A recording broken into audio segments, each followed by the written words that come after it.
My name is Marcus. I'm the compiler of a collection of therapy quotes entitled 1001 Windmills of the Mind, a collection of advanced self-help quotes. We now have 10,000 of these types of quotes, which are taken from what's often called the psychodynamic or the psychoanalytic perspective, which long ago, as I understand it, was referred to by some as philosophical medicine or narrative medicine, for the love of narrative medicine. So just to clarify here, this fancy jargon simply means know yourself. Psychodynamic, psychoanalytic, whoa, okay. It just means look for patterns, look for how you're repeating something in the present that was created in the past, because that creation that took place in the past, that painful interaction with the mother in the past, there's too much pain there, so you want to recreate it, hoping to undo it, change it, get a better outcome for the past. But it doesn't make sense because the present is in the past, but we repeat it to remember it, then we can stop repeating it.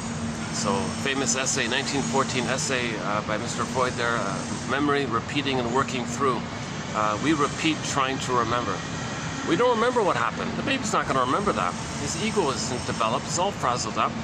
It's known, it's called the unthought known. The symbol is the scarecrow looking for a brain. Something happened, but he can't think it.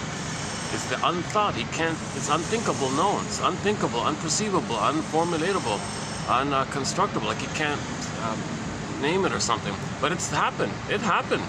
The baby was hurt. Yeah. And the thing called attachment trauma, relational trauma, interpersonal trauma, where the mother uses the baby to meet her needs. That's in one case example around why a baby is traumatized. Some others, have this idea that they're going to use the baby to please them and comfort them and meet their needs. And Anne Sexton, 1960, has a poem about this. She said to the lady in her 60s, apologized to her daughter in her 40s or something. I'm sorry, daughter, I see your life is a mess and all this. I want to come clean here. I'm really sorry. When you were a baby, I didn't meet your needs. I couldn't be there for you. You see, when I was a baby myself, I didn't get love from my mother. So I never had a chance to know who I was. I couldn't find myself. So I made you to find me. I made you thinking that I could condition you and brainwash you. Okay, enter the cartoon. Mothers know how to push your buttons because, hey, they sewed them on, right? So back to Anne Sexton. Sorry, daughter, I made you to find me. I thought I could brainwash you, to condition you, to make you dependent on me, to make you afraid to leave me. And by that, I would have a secure base. I'd have somebody respond to me, see me, be there for me, not let me feel alone. And you'd be like a stable, kind of consistent, reliable presence for me. So I wanted to make that happen. So I brainwashed you, so I couldn't be there for your development. I created you to find me. I thought by doing so, I could find myself. I'm so sorry. What a thing to do to you. I'm sorry. And it didn't work. I didn't find myself. I hurt you and I didn't find myself. I'm so sorry, daughter. So she was giving what they call the key, this secret that's in the unconscious, like this. So there's a thing called Old Cunning Tales. There's a whole long list. Can you believe it? There's a lengthy list. I can't believe it. It's an extremely long list of the many 1,001 ways, I guess, or thousands of ways a mother can traumatize her baby. It's pretty much unlimited. You can spend hours and hours on the different ways mothers are traumatizing their babies. The question is why? Why? Why are mothers traumatizing their babies? Why are so many mothers not there for their babies? Well, one is, like the poem, the mother thought she felt entitled to parentify the baby because she didn't get a proper mother, so she thought she could parentify the baby. In other words, make the baby like a mother for her. What an old cunning tale. How is the baby going to be a mother for this traumatized mother? The baby's going to try. He'll fail. He'll feel guilty. He'll feel defective. He'll spend his life trying, and he'll be dysfunctional to please the mother like that. So he'll go through life being dysfunctional. That's being loyal to the mother, because the baby needs a loving mother for them to find themselves. So they'll be loyal like that. Go to Morton Keysense quotes 22, 91, and 2 in this area. Hold on a second. I'm sweating already. Jeez, I don't know why I do this. I know I have a real struggle finding an AC and like quiet places indoors with the AC, with the view, not too many people around. I'm bouncing around hotels and restaurants and coffee shops and any kind of little area I can find. I went to another place today. It's only open at night. Oh, jeez, it was perfect. It was a second floor, nice coffee shop with a bit of a view. Only open at night. You got to be kidding. It didn't say. So I missed that. So I got a late start here today. So you'll see me bouncing in and out here. Sorry if you're seeing me sweating. It's part of my anxiety. I sweat easily due to my anxiety. So what's that? Okay, so we'll talk about anxiety in a little bit. So back to the old cunning tales. Emily Dickinson. A great hope fell. Baby had a great hope. Natural great expectation, normal expectation. Maybe it's a great thing for the baby to be loved by his mother. He expects that. Great hope fell. Disappointed. Betrayed. Didn't do it. Mother wasn't around. Miss a tune, malatune. Didn't get it. Old cunning tale. Either she used the baby to meet her needs, or she saw the baby as a proxy of her when she was a baby to reenact what had happened to her. So she places the baby in the role of her as a baby crying for love. The mother identifies with the aggressor and then replays what had happened to her. So that scene of the mother being a baby crying for love and receiving no by her mother, she recreates it. Okay, baby, you're going to play me back then. I'm going to play the mother back then. I'm going to replay it. Then the behavior, she'll shame her own baby to replay how she had been shamed, to replay the cry for love. Baby, I'm not going to cry for love anymore for my mother. You play me crying for love. I'm going to play the mother says no. So go ahead, baby. You play me. You look for love. You need love. I don't want to play that. Now you do that for me. You're a proxy for me in that role. Meanwhile, I'll play the mother who says no. I get a perverse, morbid pleasure by this. I get a sick pleasure because it keeps me safe with the mother. So this is perverse stuff, right? That the mother's going to identify with the aggressor, give up her soul, then find proxies, her own baby, to play her soul, which she's going to shame because the mother shamed her because she identified with her mother, and that's her way of having a mother. She identifies with her in a thing called identification with the aggressor. A key concept by Ferenczi, Sandra Ferenczi, a thing called identification with the aggressor. And there's a whole body of material around this topic. So it's been presented up to this point. Anyways, back to the old cunning tales. It's endless. Like some mothers have a fight with their mother, right? It's a struggle. It's unfinished business with the mother. Some mothers have this unconscious memory that they were hurt by their mother, and they're in this constant fight with the mother, and they only see that. So when they have a baby, yes, materially, they understand the baby's the baby in the present, but emotionally, she's gonna see the present as a continuation of the past, a new edition of the past, an ongoing past. The present's the past, or the present's called the presenting past. She's still stuck in this past, this fixation with the past, where she cried for love, mother said no, and she's angry like this. So she'll see the angry mother fight with her mother. Hey, baby, you're gonna play my mother, okay? I'm gonna play you in the role of my mother who hurt me, and I'm angry at my mother, so I'm gonna be angry at you. Whoa, what an old cunning tale. Poor baby. Poor baby can't say, mother, hold the phone here. Wait up. Stop. Stop the presses. Stop the script. Hold it up, mother. What's going on here? I'm not your mother from back then. I'm your baby in the now who needs your love. See, mother, materially, whatever. Sorry, baby. Whatever you're saying, I don't know. I don't get it. Because all of her emotions and her life force and her energy and her desires and her motivation and her needs and her feelings, it's all this pain around this area is because she cried for love with the mother, and the mother said no, and she was angry, and she's still angry, and in new situations she's angry, so she's going to project the angry mother onto the whole world, and she's going to be angry at the whole world, for example, including the baby. So that's another old cunning tale. Sometimes they can do it simultaneously. All right, baby, you're going to play me as a baby. You're going to play me as a baby crying for love. I'm going to say the mother says no to me. You're playing me. I say no to you. Flip-flop. Now, baby, now that I've shamed you because you played me, now suddenly flip-flop, hocus-pocus, auto-hypnosis, shape-shifting, morphing, primary process mentation, Alice in Wonderland mentation, this wild mythological fairy tale mind called primary mentation, double think and no time, and things can represent things. So, baby, thank you for playing me as a baby. Because of the fusion, I can flip and now see you as the mother who hurt me. I'll now play myself and I'll be angry at you. So she can do both. She can shame the baby thinking the baby's her as a baby because she's the mother. Then she can flip it. She'll play herself and expresses her anger at the mother. The poor baby can't say likewise, mother, hold the phone here. Stop the script. Stop the presses. Stop the traumatic script. Hold it. Observe. Reflect. Pause. Observe. Go on the balcony, look at yourself. I just heard that some meditation people, they say that they want to have like a part of their observing ego in the balcony, and they want to think like they can observe themselves from the balconies. They give them a little opportunity to observe themselves, and they're on the stage like, Mother, go step on the balcony for a second, watch yourself from the balcony. I'm not fully sure about that metaphor. I just heard it this morning. Mother, anyway, let's just stick with the hold the phone here.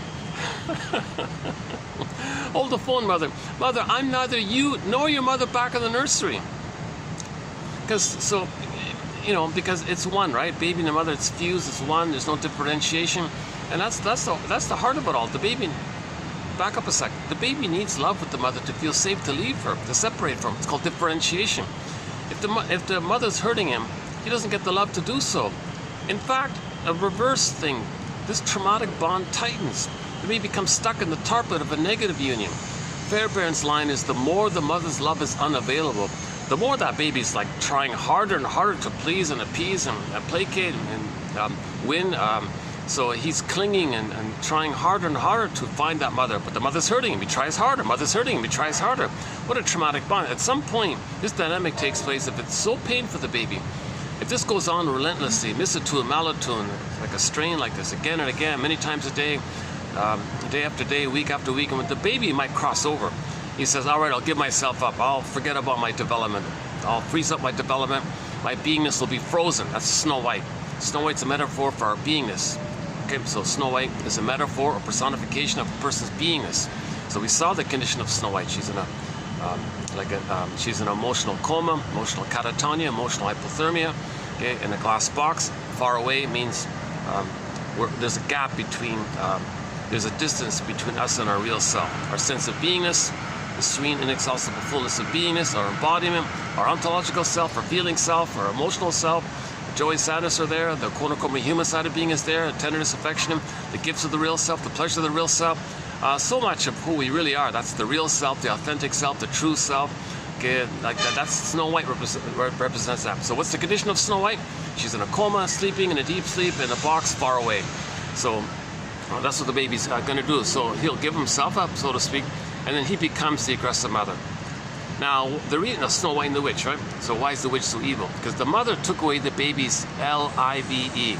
The baby wants to live. He wants to be loved so he can live. The mother robbed him. He has to freeze up his soul and becomes her.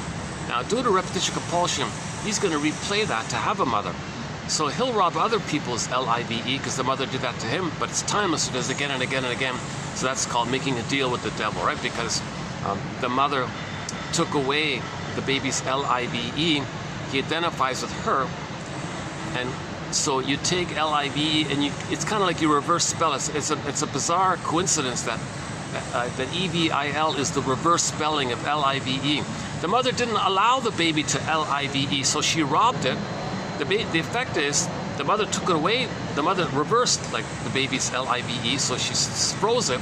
But the baby identifies with her, and then robs it on others again and again and again and again. So they might say, "Geez, you made a deal with this entity in your mind." Okay, the one who is E-V-I-L, the devil, right?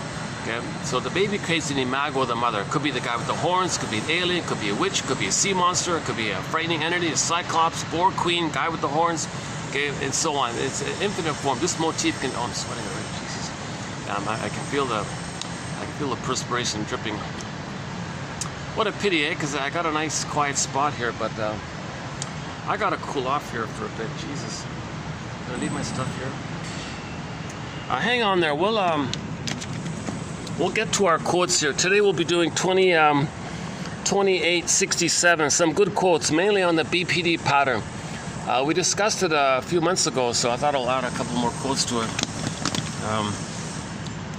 Geez, yeah. Okay, hold on a second. Maybe I can just do this. Hold on a second. Let me just.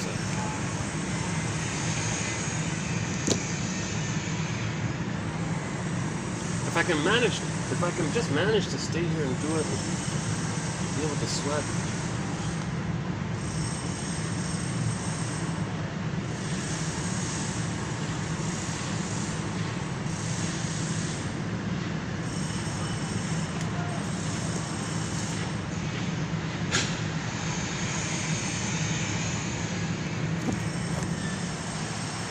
Am I drenched in sweat already? Jesus, eh? Like it's still 40 something, eh? Like it's 30, it's in the high 30s, I think. I haven't checked in a while, but with the heat index, it's usually in the 40s around here. And there's no breeze here. If I get a fan or a breeze, I might be able to do it, but at the moment, I don't got enough shade anywhere.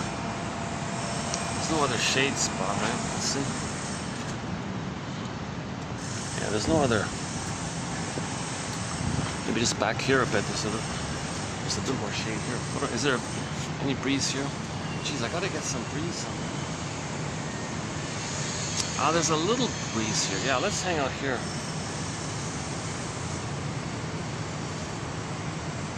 Look at this one. There's even a chair here. Let's see.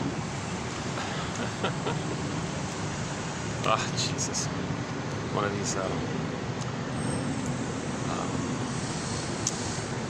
Yeah, there's no breeze here. Okay, sorry about the logistics here.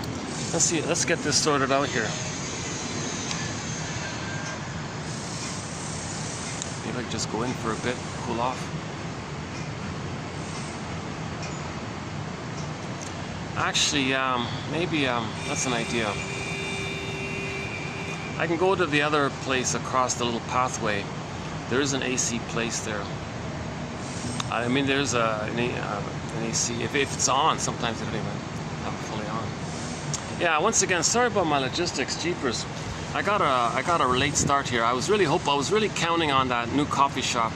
I didn't know about the hours. I just assumed it was open for some reason. Yeah, See, you see what you need, right? Oh, be open. I want it to be open. I see it's open because I need it. You don't want to admit the reality because you see what you need.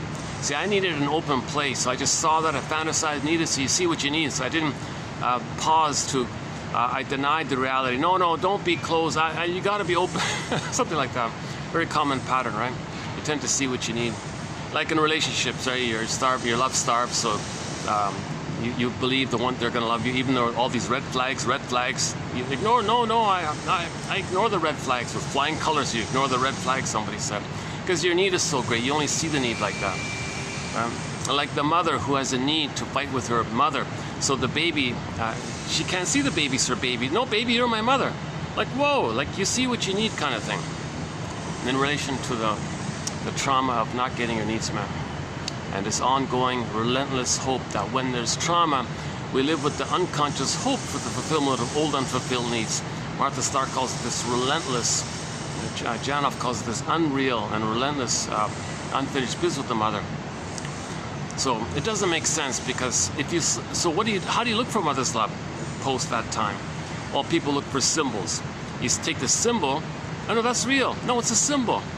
The pint of ice cream isn't your mother's breast milk or something, right? The stimulating fluid, the wine isn't the stimulating fluid of the breast milk or something. The breast, okay? The material, the money, the matter, the things you buy isn't the mother in the past.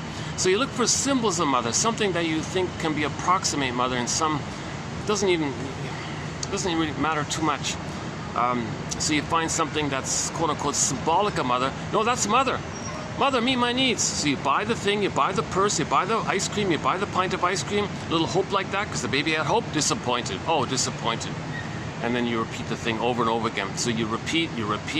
Okay, now, when you repeat and you repeat, you're meant to know that this is a message from you to you that you didn't get your needs met. When you repeat, okay, that's an attempt to remember.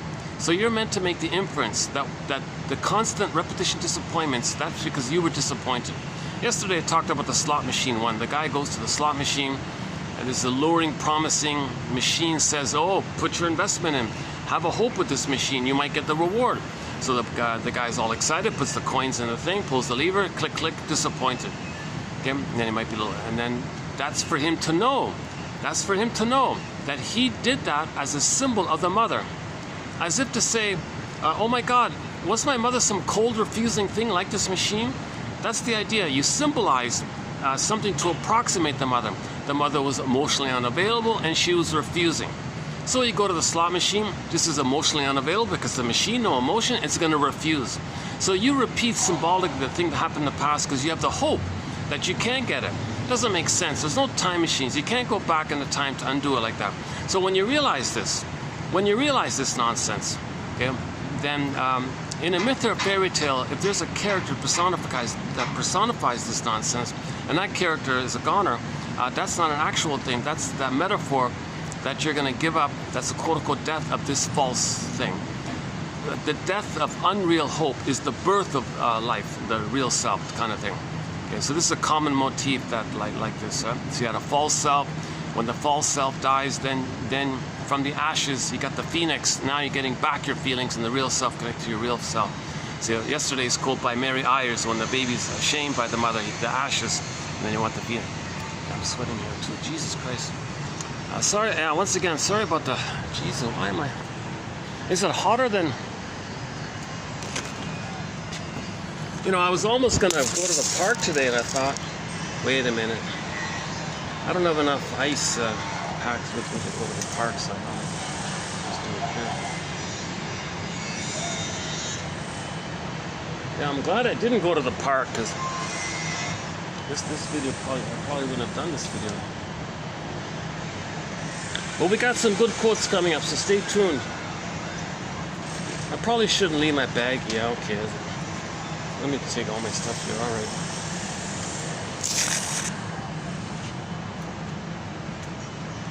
Okay, so I gotta fast forward this video 5 minutes. By the way, for the price of half a cup of coffee, one can get this encyclopedia of quotations, 10,000 quotes. The link is below. Patreon. You'll see it there. So let's find some AC. Jesus. Whew. Oh my God.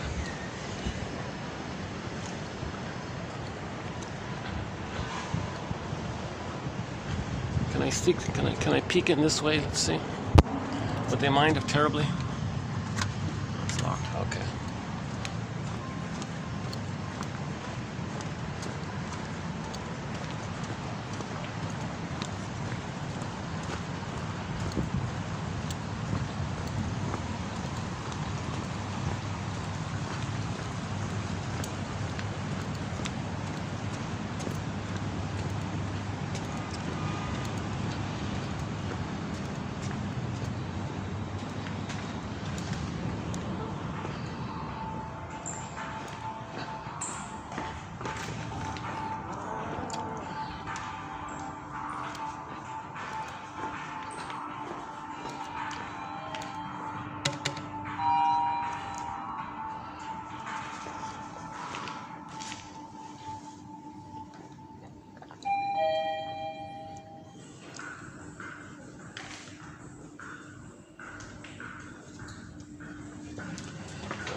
Going down. I see a sign here at the hotel. There's some kind of medical conference taking place here.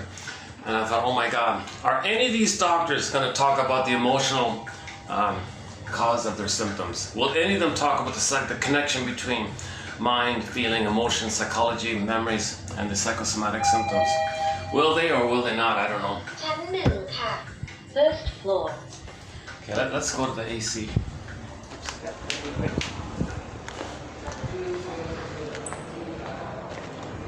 Oh, it's all busy here. Okay.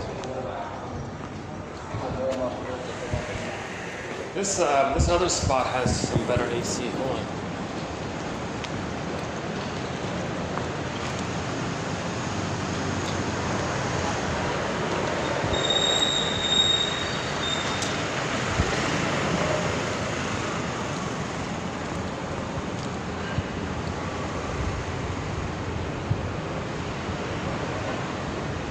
Even the door's open, eh?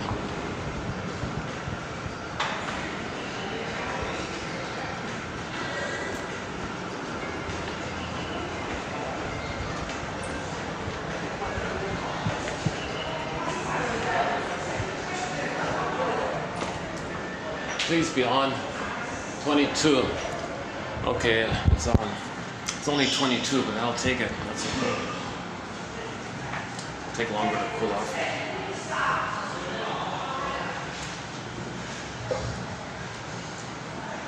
Okay, so the word of the year by the Merriam-Webster Dictionary Company last year was authentic.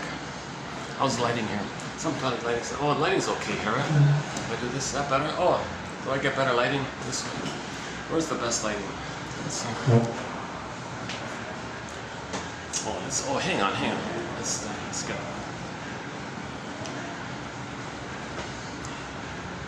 Jeez. See, it's a pity to waste so much time on the air conditioning issue, right? I'd like to just get into the quotes. So I try to compensate. When I do get into a flow, I try to catch up and cram in as much material as possible. There's a lot of great material, a lot of excellent ideas out there. And so the medical doctors, the shrinks are trying to help us, right? You know, what about like this? Yeah, actually, I get a bit of a breeze this way, right?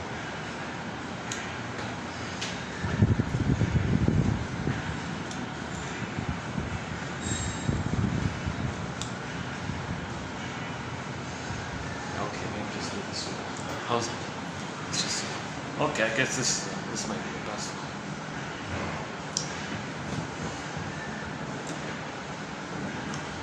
Yeah. So the word of the year by the Merriam-Webster Dictionary Company in the last year for 2023 was authentic. So we're all born with this authentic self, beingness, at home within, the sense of self, ontological self, emotional body, embodiment. You know, we're meant to come from there. We're meant to feel this embodiment. We're meant to feel this kind of at-homeness within. It's a natural comfort like this. It's a natural, warm kind of feeling. I mean, look at the stray cat. He looks kind of comfortable in his body. Look at all the animals. They look kind of comfortable in their body. Or mammal, mammal. Hominids, a branch of the mammal. We have the mammal. We're warm-blooded bodies, mammal. Right? We're meant to come to hum like that. But it's if we don't feel that really, okay, that's the symptom of trauma. So that's a byproduct of the baby's attempt to protect his real self, his embodiment, his hum. Right? He's got to protect it. So when the mother hurts him, baby says to himself, "Oh my God, here, she's dangerous. I'd like to flee, but the baby has no motor skills. He can't run. He would like to flee." He thinks, well, gee, can I fight with the mother? Can I control her? Can I devour her? Can I possess her? He ends up with these wild fantasies that like a hungry wolf, he think going to gobble up the mother. And then he thinks the mother's like that because they're one. If he thinks he's a hungry wolf, he thinks the mother's a bigger hungry wolf. So he's not going to work. So he'd like to run, he can't. He'd like to fight, he can't. He's got these fantasies. So he says to himself, gee, what am I going to do here? Okay, I got to cope with the situation. So first things first, emergency. He's going to take his embodiment, his authentic self, his treasure, his soul, right? He's going to flash freeze it. Okay, freeze it up. That's Snow White. She's frozen, coma like that. Snow, okay. Or it turns to stone, petrifies.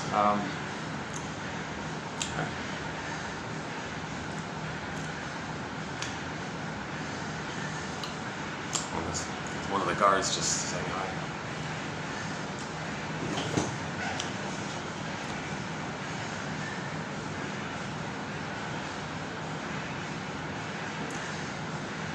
Yeah, I really I don't know if it's the Buddhism philosophy around here, or it's the weather, or a combination of the two, or the family focus.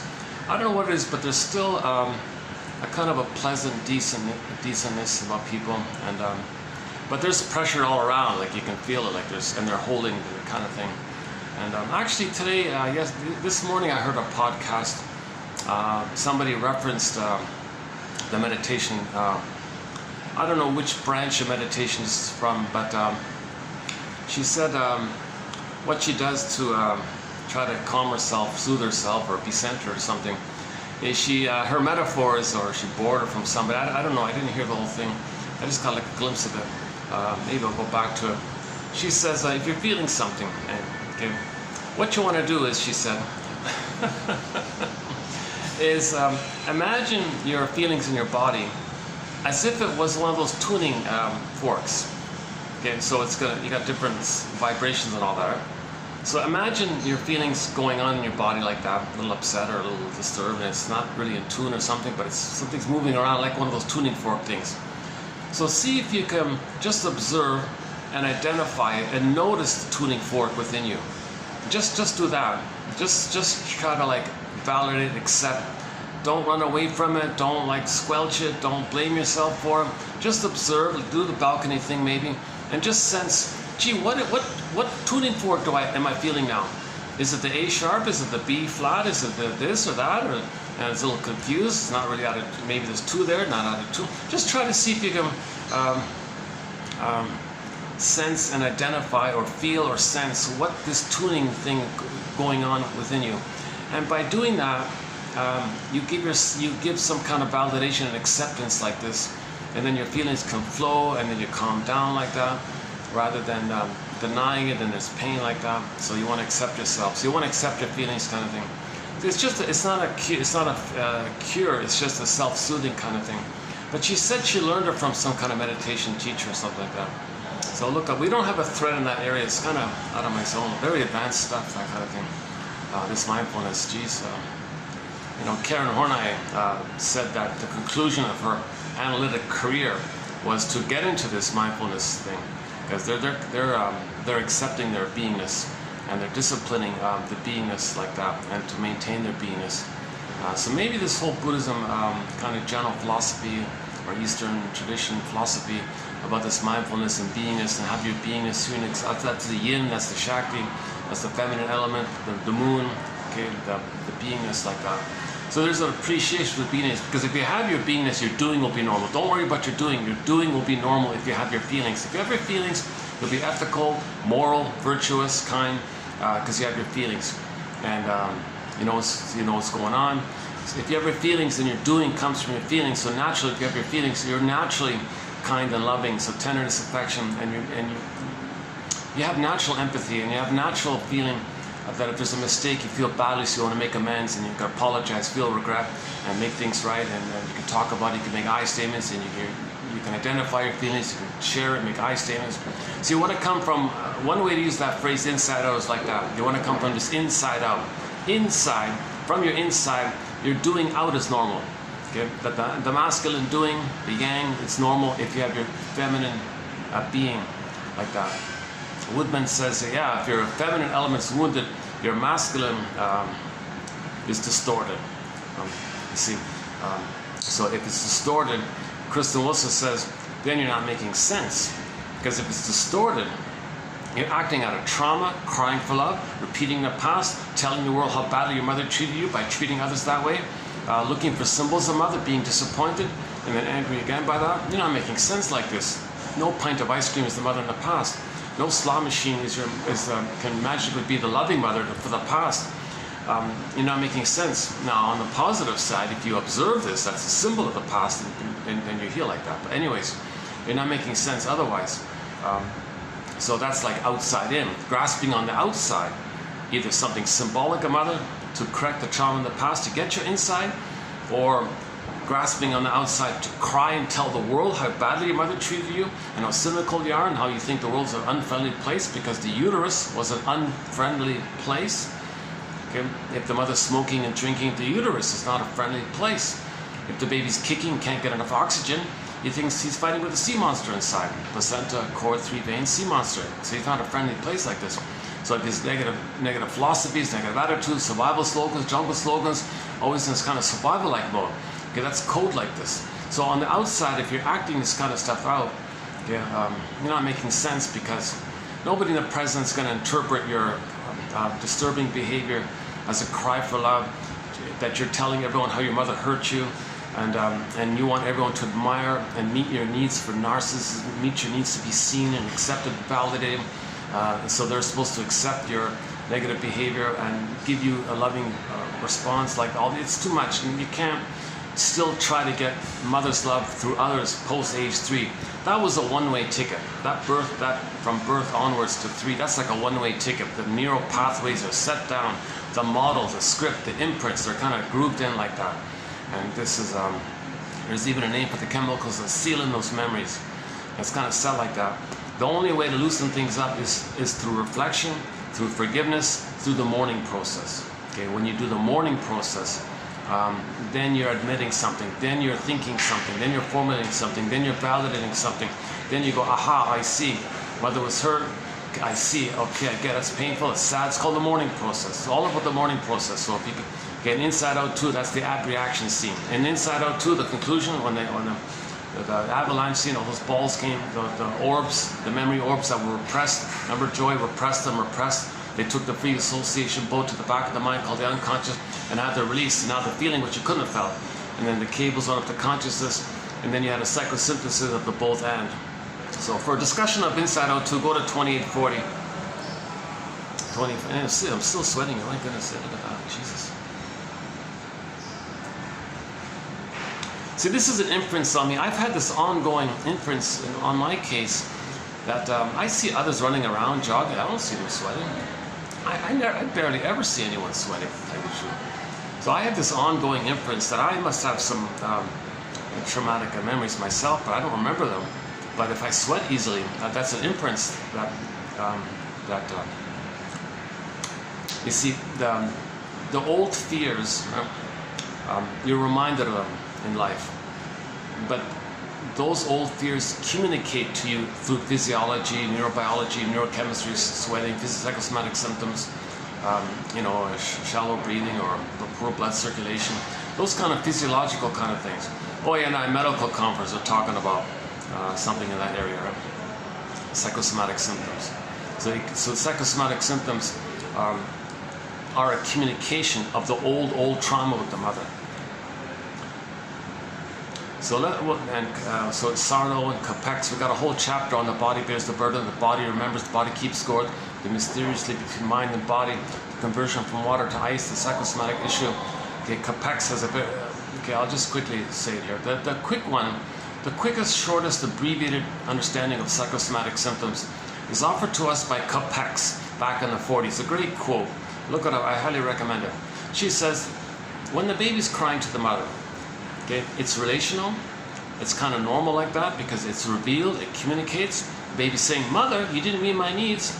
Mother, you were misattuned. I had a need for safety with you. I had a need for you to see me and soothe me and be there for me and understand me and accept me. I had a need for this. I had a need for a paradise. I have a need for an interpersonal bridge with you, a communicative, intersubjective bridge with you. I need a rapport with you. I need to see me as a person, validate my feelings and needs, and respond. I have these needs, mother. You're not meeting it. And I'm in pain like this, and I'm screaming, and I'm crying, I'm terrified, and I'm rage. So all this kind of screaming and rage like this, that's a communication that the baby's saying, mother, you didn't meet my needs. And the mother's meant to, oh, sorry, baby, thanks for telling me, let me correct my ways. And, oh, thank you, mother, so all's good.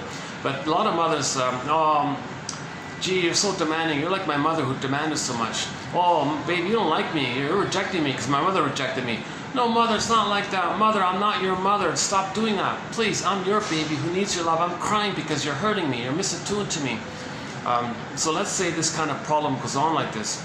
And the mother gaslights the baby, doubles the binding. What do you want? Leave me alone, baby. I don't know what you want, baby. Here's a rubber nipple with some honey on it. No, I don't want this synthetic trick. And I want a soothing relationship with you. I need nerve, human connections lead to positive neural connect. And so he has needs like this. And the mother gaslights him, misattuned, malattuned, frustrated, not around, absent, unavailable, rough handling, discharging your frustration on the husband, takes it on the baby. What are you doing, mother? Why are you blaming me for what my father did? I didn't do that to you. Why are you blaming? So finally, this natural, overt revelation of the baby's cries and screams and emotions to the mother, baby to the mother. At least it's relational. It's between two people, baby and the mother, and you see it. You see it. It's revealed. You hear it. You see it. The baby's crying, cringing. You see it. Now finally, the mother again and again gaslights the baby. Okay, word of the year by the Merriam-Webster Dictionary Company, gaslighting. Okay. So many mothers gaslight their babies, deny the baby's reality, deny that the baby's a person. Okay, sidebar here. Babies are human beings. Title of a book. Babies have feelings. Yes, they feel. They're human beings. They're human beings. Come on. Okay. So, but mothers are, when they don't meet the baby's needs, from the baby's perception, the mother thingifies them, objectifies them like a thing like that. He feels shamed and rejected, not validated for their subjectivity and their agency and their intentionality of the person, of the subjectivity of the baby. He feels that's all squelched and shamed, and the metaphor is the ashes image or the stone petrification like this. Okay, so finally, what is the baby going to do with those feelings? That's screaming and rage and crying to the mother, and she again and again says, I don't get it, I don't get it, I don't get it. He's crying, I don't get it, I don't get it. He's colicky, cries all night, I don't get it. What's it finally going to do? Mother says, oh, let him cry himself to sleep. More child abuse. put him in the room, close the door, I don't want to hear this, more child abuse. Yeah, double it's insult upon insult upon insult. It's going on and on. Baby's crying, and he's trying his best to communicate. Mother doesn't get him, because why? Why doesn't the mother get it? Part of the many reasons is that the baby's removed from the mother. That'll do it. You're not supposed to remove the baby from the mother. You leave the cord, you leave the placenta, you hand the baby directly to the bosom, he finds the nipple, latches on, suckles, all is good, skin to skin, natural feeding, loving gaze, warm embrace, paradise continues. Babies need an extended paradise for the first 4 to 5 months. But the procedure is remove the baby. Too many places they're prematurely removing the cord. That'll do it. You know, people are saying no. The only time you can ever remove the cord, barring the 1 in a billion exception. Again, I'm not a doctor and all, but just a disclaimer on it. But just generally speaking, okay, the common sense thing is the only time you can prematurely remove the cord before it falls off on its own accord is when finally the blood flow does its full circulation. So the color of the cord is no longer bluish or reddish or purplish, okay, and the blood it's completed its cycle between the baby to the placenta and the cord like that. So the color of the cord shows you that there's a blood flow going on, oxygen, food, nutrients, connection to the placenta, to the mother. It's his spiritual guardian, it's his guardian spirit, it's his support neck where it makes him feel safe, it's his grounding line. So you leave it all there, and then finally after 2-3 days, then the blood flow completes its cycle, and then the cord turns white, they said. And when it turns white, the cord's going to flatten out like a pancake. Then, and only then, if you want, might be okay to then remove the cord. It's still better to let it drop off on its own accord. But if you are impatient, at least wait a couple of days until the cord turns white and it flattens out. Then you know then it's done the complete cycle process kind of thing. But if the cord is removed prematurely, okay, baby's going, where's my placenta? You know, now he's got this phantom placenta phenomenon. He's dreaming for his phantom placenta. And see, in the one trick, the one theory about why this is taking place is so that people can trick you. The guy at the speaker at the podium says, oh, I found your phantom placenta, it's in the sky. Imagine a connection to it. It loves you, it sees you, it feeds you, it accepts you, it handles you, there for you. It's your guardian. Back to the guardian. It's there for you. So imagine a connection like that. And what the speaker does at the podium is he describes all of the great qualities of the placenta to you, but doesn't use the word placenta. Okay, he uses another word. And people are drawn to this because it's a phantom feeling. Where is it? I found it. I found it. Put money in the basket. I found it. Oh, you found it. Imagine a core. Oh, you feel good. Oh, okay. It feeds you. It nourishes you. It's bountiful. It loves you. Now you're connected to the mother. And then you connect to the breast. And you describe the breast, describe the placenta, describe the mother, but don't use any of those terms. So the source point is the phantom placenta feeling. So you don't want people, babies to see when you need that. Then you're going to believe it. So you ignore the red flags. Oh my God, he's just some alcoholic or just BSing him. No, I don't care. Forget the red flags. I just want to believe the sweet poetic tale that there's a round orb-like, roundish kind of invisible, powerful, who knows me and sees me and loves me, and I can go on like this, right? So that keeps the people infantile. It doesn't teach you that you were traumatized, and it makes you unaware that you were traumatized. It keeps you infantile. Then you don't question that the mother hurt you, and if you don't question that the mother hurt you, you don't question authority or whatever. That's part of the idea. And when the baby's traumatized, he's an image in the brain of somebody robbing him. The mother's a robber baron who short-sold his soul, gave him emotional poverty, who pillaged him, took away his home, identifies with that. Then he does that to others, and then he feels in debt to the mother, guilt to the mother, sin to the mother, because he couldn't save the mother. Identifies with that. Everyone feels guilty, so the top 20% of the most pain put others in debt because everyone feels guilt. They feel guilt, but the more pained ones are more active to put others in debt, because debt means guilt, and the slogan of the gambit is, oh, we're all sinners, right? Okay, you're cribbed at, you traumatize the babies to feel guilty. Babies feel guilty because they think the mother punished them. When the mother doesn't meet the baby's needs, am I being punished, mother? Are you rejecting me? Did I do something wrong? Did I fail you? What's wrong with me, mother? Did I do something wrong? Am I wrong? Is that why you think I did something wrong? Wait a minute, mother. Let's hold the phone here. Maybe I can save you. I'll try to save you, mother. Baby can't save the mother. Oh, gee, I guess I am wrong. I couldn't save you. So all babies begin with this unconscious guilt. Okay, guilt and debt in German are the same word called Schuld. Okay, so you co-opt that, and then you say to people, oh yeah, you're all sinners, right? Yeah, I'm guilty, yes, yes. Well, the ones with the most pain, the most guilt, the most debt-like feeling, you put others in there, okay, because they feel guilty too, and you feel guilt. So you give others guilt because you feel guilt. So you give others debt because you feel guilt. Okay, and now the ones in debt are gonna hand over the goods to you because you had to hand over your soul to your mother. You become that mother and you repeat the thing. So we entered into this cycle of repeating the prototype that was laid down when the baby was removed from the mother. So something takes place in the brain where there's some monster who did that to him. He becomes like that and thinks, well, I better be that, otherwise my mother's it's going to eat me. Either be, my greed or your greed. So he thinks he's got to have a mother, and that's his survival attitude. He'd rather be the mother and find proxies to play him and reject them the way his mother rejected him. And now you get into the psychology of pillage and plunder, discussed 2725, part 3 of 3. Boy, the caffeine's really kicking in. Okay, sorry. I talk quickly when I drink coffee. I'm still sweating. Look at that, I'm still sweating, even after 10 minutes here.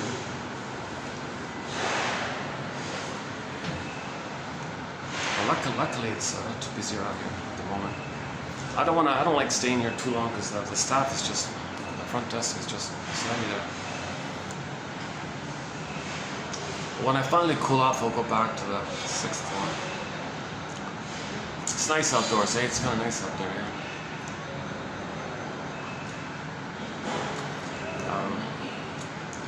So this is a whole separate topic called the 48 symptoms of Homo sapien traumicus, or Homo traumicus, or Homo scherzelicus, or Homo neuroticus, or Homo dysfunctionalicus, or Homo anxieticus, or Homo secret psychoticus, whatever you want to call it, Homo.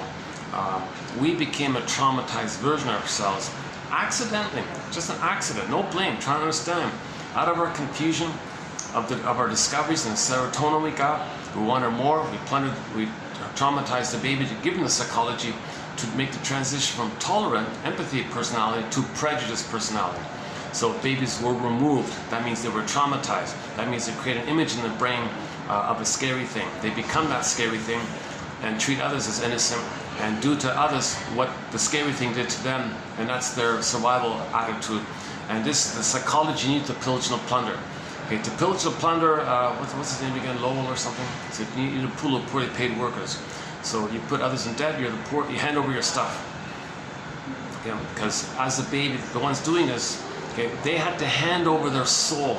Okay, we all live in an embodiment. It's like a land, like a home, like your home, inner home, embodiment. It's like your inner home. The baby had to he lost it. He had to hand it over to the mother. She got some pleasure by that. She got some benefit by that. So you identify with her, and then when you plunder and pillage, give others property, and you hand over your stuff, you get some benefit by that. So we're just repeating and repeating and replaying and repeating and repeating because we don't remember this. We don't remember this. This happened when we were a baby. We don't remember this. So we got to make the inference. We got to be a detective. We got to be a detective. Make the inference that when you're repeating something symbolically again and again and again and again and again, okay, that's meant to know the set neural wiring circle, okay, loop, infinite loop that takes place in the survival brain. That survival brain doesn't know time. That's why they call it an infinite loop, because there's no time. All time is that time. It's been going on for 10,000 years, and we still don't get it. So philosophers came on the scene, and the storytellers came on the scene, and you got the poets and literature people, and Ibsen's The Good Days, and Freud's famous essay, and then Pete Docter, Inside Out too, he's even involved, right? So we're constantly trying to heal ourselves. It seems to be this constant effort to heal ourselves. So the shrinks are busy trying to raise consciousness, to present this material in a way to help us be conscious. So Inside Out too is a huge advancement. It's interesting that it came out in 2024. Yeah, it's interesting. And #1 film of the year. Interesting about that, actually. You know. And then the comic Psychoanalysis, the best intro to psychoanalysis, got digitized 4 years ago, 2000. Dark Horse Publishing, another huge boost to healing. I think our collection here is a contribution. The best quotes from this area in one source, you know. And then, of course, the original Inside Out 1, 2015, and the sequel this year. You get the comic Psychoanalysis, and of course, you got the mental hygiene films from the 50s, still around kind of thing. I posted the top 21. I discussed one recently called Overdependency from nfb.ca. Over, get dash or hyphen dependency, NFB, nationalfilmboard.ca. Look it up there, and it's a 30-minute film. Yes, it's extremely slow and boring, and for the first 15 minutes, the first half of it, stay with it, because it shows you a key, important motif of our trauma, of our condition. Okay, the engulfing, demanding, clinging mother. Okay, and the father says, I give up, you take him, sacrifice, leave me alone. Father goes to the garage. Son pleads the son finds a way to sneak away from the engulfing mother. Please, Dad, I don't want to like this. I don't want to like this. I want to connect with you. The father kind of gave up already because he was maybe jealous that his wife spent more time with him or something. So he kind of blamed him for that. No, Dad, I don't want to like this. This is not meant to be like this. I want to connect with you. He said, leave me alone. Close the door when you leave. Don't talk to me. So he did this. Actually, if you want a discussion of this, read the book When He's Married to Mom by Ken Adams, a self-help book. Okay, his main line is in there that he sacrificed his son for his freedom. I want my freedom. Okay, I want my freedom. I'm so betrayed by my wife because she loves you, not me. He feels jealous like this. He feels she never was nice to me. This kind of an interesting thing, and that pattern is seen in the film Overdependency. Okay, that pattern is also involved in many myths and fairy tales. The Dionysian topic is also in there. So, anyways, the mental hygiene film, that's a huge contribution. Of course, the whole shadow work movements, healing inner child movement, mythopoetic movement, self-help movement, psychoanalytic movement. All of these kind of self-awareness types of know thyself movements, you know, efforts like that. And yes, the self-help, it's a lot of fluff, a lot of trite, a lot of erroneous, vague things. But they're kind of struggling, they're poking around. Sometimes, you know, you get an idea like that. So we do have some quotes from self-help books. So I've tried to pluck out the best self-help exercises and quotes from the self-help authors. But most of the material in our collection here, okay, again, the Patreon, click there, okay, it's 90% from the doctors, the medical doctors, like these guys. Well, not these guys, but medical doctors who got tired of playing whack-a-mole with people's symptoms and decided to understand why the symptoms are, oh, back to Capex, oh, sorry, oh my God, back to Capex. So remember I was saying before that the baby's crying to the mother, and the mother's gaslighting, baby's crying, mother's gaslighting. Those feelings have to go somewhere. He's screaming in a rage, so it turns inward. It's got to go somewhere. He tried to go out, that was healthy, to reveal it towards the mother. It was healthy and relational, but the mother blocked it like that, so it's got to go somewhere. So it turns inward, goes to an organ somewhere. Okay. Over a period of time, now it's going to be directed into some organ somewhere. Some organ system. It could be the skin. You get pimples, right? For the young ones, or it can go to liver, whatever. It can go to any kind of organ, and the energy of this crying and the screaming turns in on the body, and it finds its way to some organ. I don't know how it chooses like that. Anyways, it ends up somewhere in the body, and then you get a symptom. So Capex was saying, regard psychosomatic symptoms as just a continuation of that crying scream, the original crying scream between the baby and the mother. It just went underground, detoured covertly to the body. Now it's kind of concealed because you don't see it with the mother, but it reveals because you got the pain. Psychosomatic symptoms reveal and conceal that crying scream to the mother that went underground like that. So you got to treat psychosomatic symptoms as a continuation of that. So people get the pain, they run to the doctor, oh, pain, and they'll take a pill, they'll take a procedure. Sometimes you have to, I guess, but some doctors said, you know, there's nothing really organically wrong with you. I kind of feel badly doing this. You know, we say do no harm kind of thing. This is kind of like doing harm here, because it's just going to come around some other way. So gee, I want to do something deeper here. I want to understand what causes this. Oh, I see. You couldn't mourn. You couldn't mourn that you didn't get mother's love. You don't even know that you didn't get mother's love. You don't even know that you were betrayed by your mother. You were failed by your mother. You don't even know this, and the body's communicating it. I see. So many doctors then go to the shrink school, called the Psychoanalytic Institute. And then they got to be analyzed themselves. They got to do this mourning process themselves. Okay, so they got to talk to somebody. Okay, resolve the splitting. Okay, inside out too. You saw the splitting. Okay, the joy side. Okay, rejected the negative. It's one part self, sense of self. Okay, the denied sense of self, that anxiety representative, always feeling no good. So that's both based on splitting, yesterday's topic. In the conclusion, the two came up and it was twirling around it to do the group hug to get a new sense of self. That's called whole object relations. That's the middle way, the medium way, the balanced way. Of the third side of the coin, holding the two sides. Then you get back your embodiment, your grieving. So the grieving was the avalanche scene. But to get to the avalanche scene, to feel what you couldn't have felt, to finally feel and accept what you couldn't have, okay? You need some understanding, bladed understanding. Then you can have the bladed feeling with the bladed understanding. Okay? And then the midway process is called the working through process, or the suffering through process. And the technique in this area is called free association. Just say what comes to mind, say what comes to mind. Shrink says, you must have a very good reason for saying this. I think I do, yes. And you say more, you go, now you're riding the broccoli boat back. Okay, and what's the hardest thing about that? Oh, and you go back. Go on, back. Oh my God, I get it. And you get a reaction like that. So then you're back in your body. Now you're more whole, hence healed, healing and wholeness. Paging Johnny Sanford, the author of Healing and Wholeness. When I say Johnny Sanford, I mean the guy who wrote Healing and Wholeness, Dreams and Healing, and so on. He unpacks religious stories and gives you the psychological meaning of religious stories. So he's very, very interesting like that. The most recently interpretation of a religious was the water to wine one.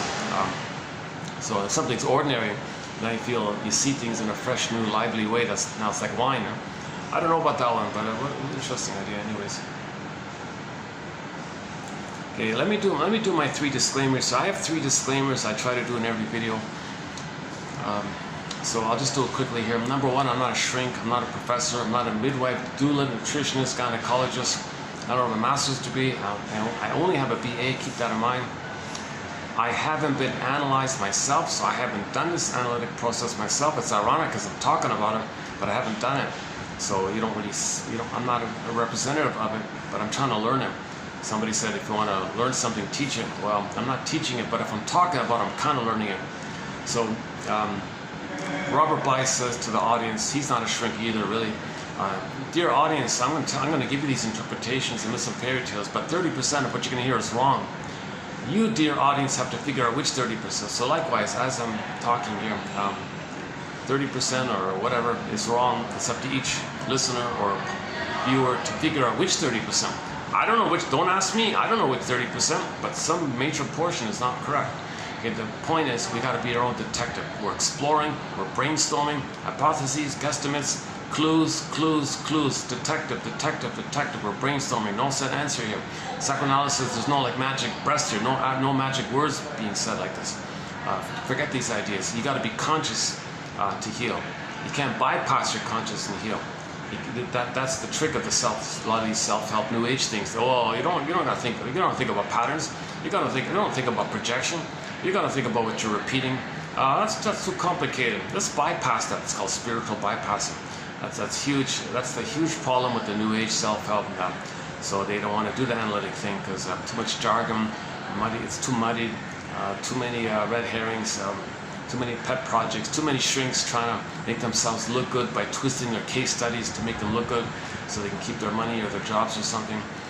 There's a lot of muck and mud with the shrink material. Luckily, I think what you will find in 1,000 Windmills of the Mind is the best crumbs, the best little sparkling gems out of the muck and the mud. So I've skimmed and scanned and skimmed and scanned. Oh my God.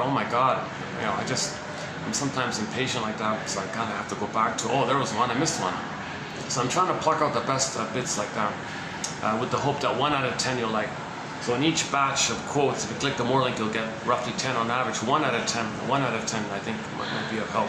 I think so. Like today, like in every video, you read the 10 on average, and pick one and do something with it. Reassociate. Why did you choose it? Send it to yourself. Put it aside for. Let it incubate. Revisit it.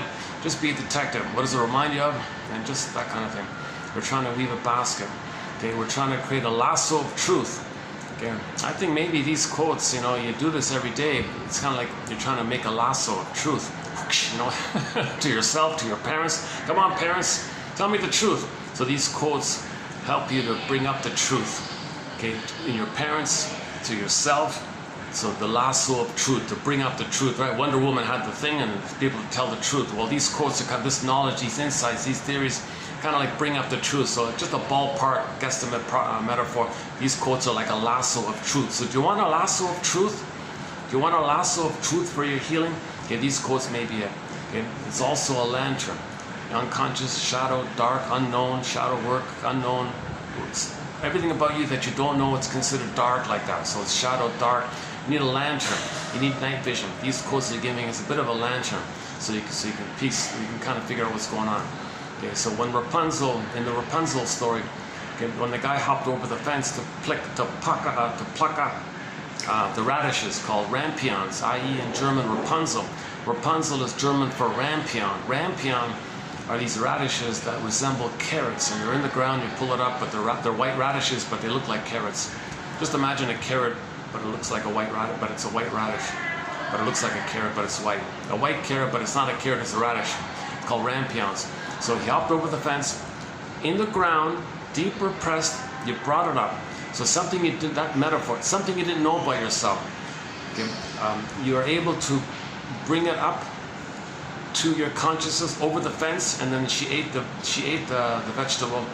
That means you're going to accept, own, reintegrate, make it back a part of you. It's yours. So you lost it in the witch's garden. You got to hop over the fence. The witch's garden, unconscious, dangerous, scary, dark. You got to get the contents over the fence. Eat the thing.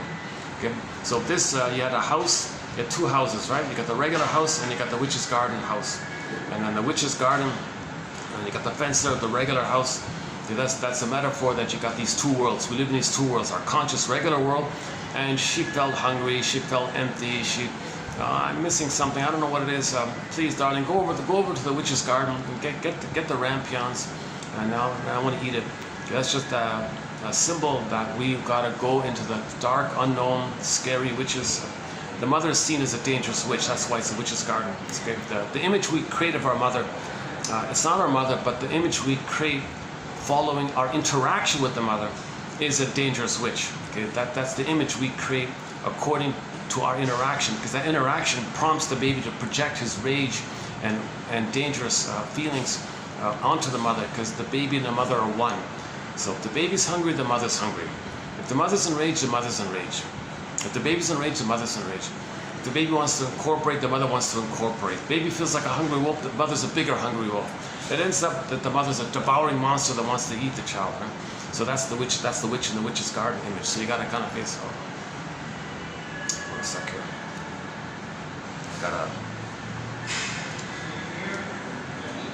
Got some smokers just right in front of me. I'm reminded of Janop. When a smoker reaches for the cigarette, do they know that they're in pain, reaching for a tranquilizer? Interesting question. Right? I don't know. We don't have many quotes on smoking, but his theory is that he calls cigarette little tranquilizers. The person feels a pain, unconscious pain.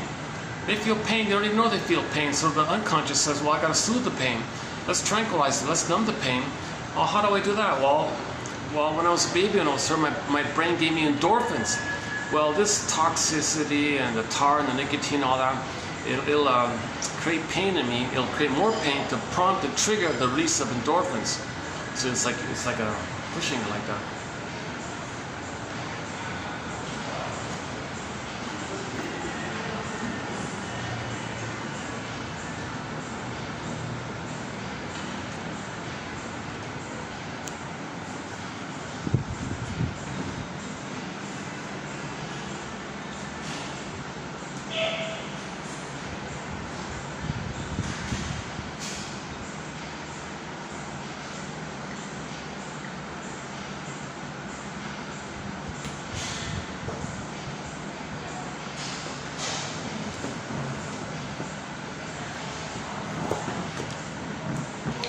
trying to calm down a little bit. I'm a little antsy and hyper with the caffeine. Huh? Jeez, I'm not sure how.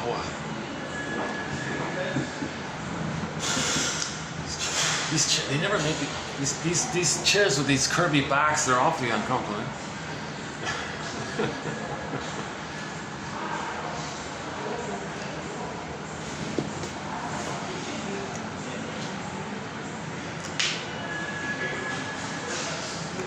Okay, we have a thread on psychological interpretation. This is fairy tales. The Rapunzel is a newly added one. I'm thinking maybe we'll do the Vasilisa one in the future because there was a reference to it yesterday. So we do the Odyssey, Orestia, okay, some of the tales that Blythe likes to tell, Chinna likes to tell, Sanford likes to tell, Drawbridge Johnson a little bit, Woodman a little bit, Von Franz a little bit. So I'm looking, and recently Verena Cast had one, I think, from Switzerland. I think one from the Ulanovs, is that right? From the Witch and the Clown book. Yeah, interesting book, The Witch and the Clown, by Barry and Anne Ulanov. Robert Bly talks about them a fair bit, the Ulanovs.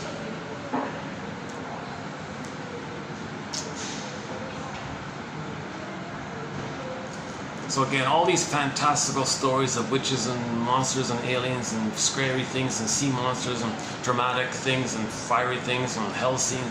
Hell's a metaphor for the emotion of shame, by the way. Earth opens up and his core gets pulled down. It's called repression. All these mythology and myth patterns, that's code and symbols for inner invisible truths. Psychology and feelings and needs are real, but we don't see it. We create symbols that are not real. They're not real, they're not true on the outside, but they symbolize and point to what's true on the inside. Okay? So myths and fairy tales are metaphors for psychological trauma. Psychological trauma is true on the inside, but it's invisible. So storytellers create stories. Okay? So Snow White's in a coffin in the forest. Rapunzel's in the unconscious forest in the tower. Okay, that our beingness is detached from us. And it's an unconscious. The forest is the unconscious, dark, scary, unknown. What is it? Scary, unconscious. So she's there. Our soul is there. Now Rapunzel is not bad because she's alive and she's got the golden hair, so she's kind of still together like that, and she's alive. Snow White is a representation of the deeper trauma because she's in a coma and in a box like that. That's more severe trauma. If the soul is ashes, or if the soul is a wounded animal, or if the soul is down a tunnel, down a cavern, locked in a cage, and you need the key. Where's the key? Under mother's pillow. It's more complicated. So then, one fairy tale is entitled, "Go I know not whither, and bring back I know not what." So this issue of the beingness can take thousands and thousands of forms. There's no one set kind of thing, but it's the same motif. It's expressed in a gajillion different ways, but it's the same motif. Okay, that's Joseph Campbell, what he means by the monomyth, the one monomyth. One myth. We had our beingness with the golden ball. We lost it, want to get it back. That's it. We had our authentic self, our embodiment, our home within. We lost it, want to get it back. Golden ball went down the well, want to get it back. Miss Core went down, she comes back as Persephone. Okay, Snow White's in the forest, you want to get it back. Rapunzel's in the forest, you want to get it back. Okay, the baby exit, okay, you want to get it back. The wounded animal, you want to bring him back and nurse him to health, everything's good.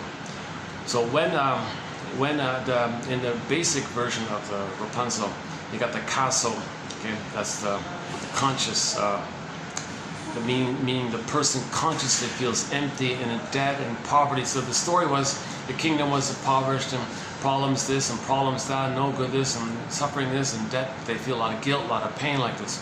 Because the soul, Rapunzel's in the forest, in the unconscious, the other world. Okay? So when you got back your soul, everything was healed and everything was okay.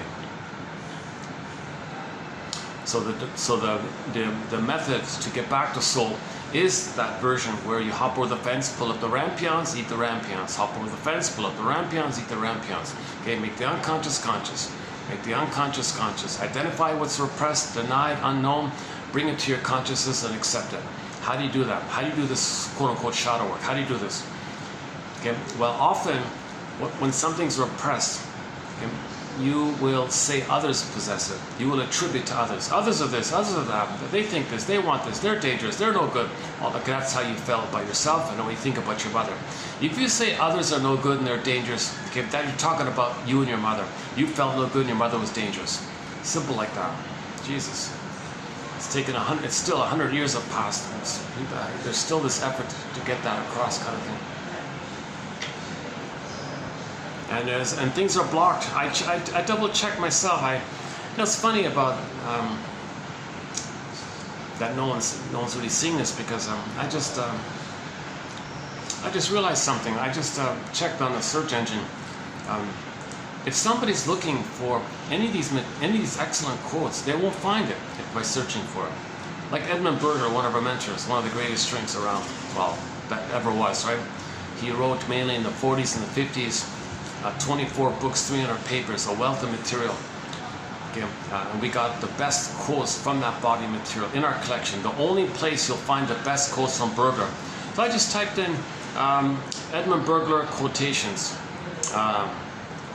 Not one, I searched all the pages, not one, and exhausted, end of the list, not one link to our collection. Can you believe it? You know, Route 66 quote, the classic TV show, Route 66. I've got the best quotes in our collection. It doesn't lead you to it. Master, you know, there's hundreds of examples like this. So if you won't find it, I don't know. Does that mean it's shadow banned or something?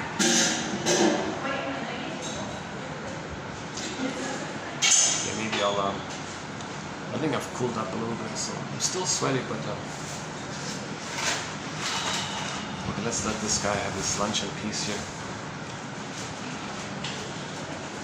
He looks kind of comfortable on the spot. So I sit there, look out the window. Oh, the smoker just steps right in front of him, interrupts us. It doesn't seem to mind. Okay. Okay, I guess I could just wait a little bit longer.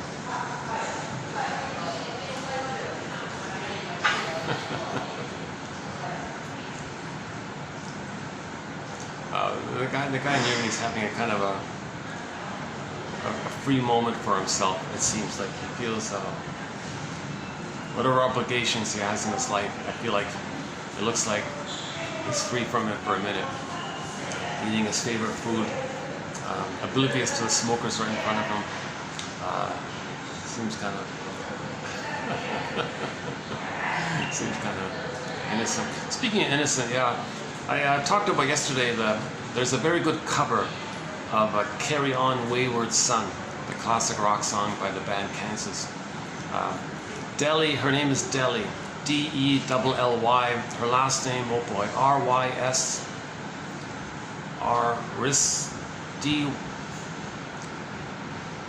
Risdick or something, Rizdyke or Rizdick or something like that, R-Y-S. Anyway, just type in Delly, D-E-L-L-Y. Now, ironically, she sounds like Dolly Parton. She sounds like Dolly. Listen to her cover.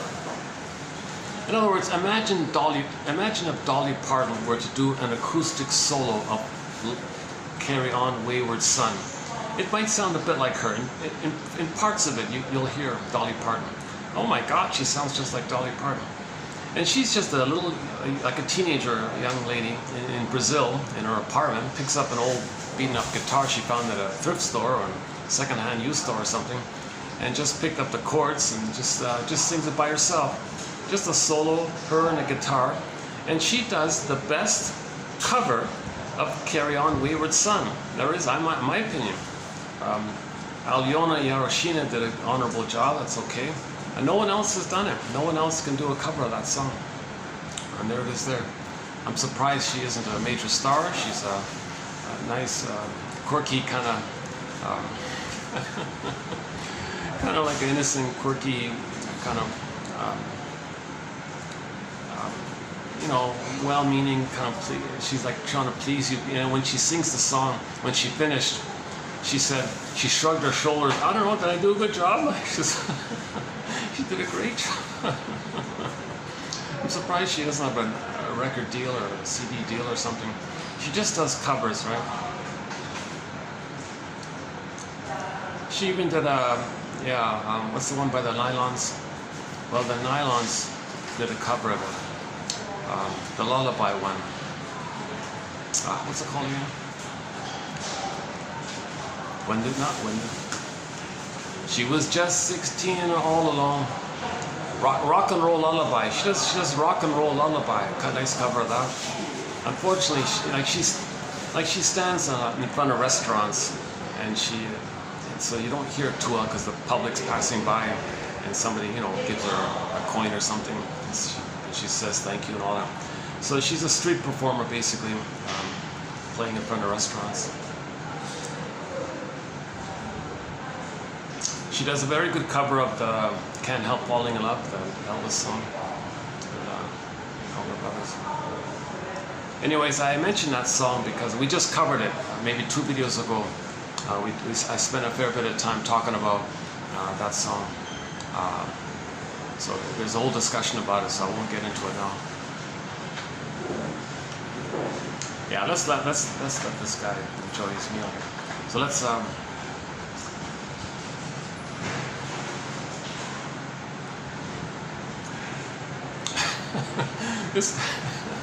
this young fellow, he's so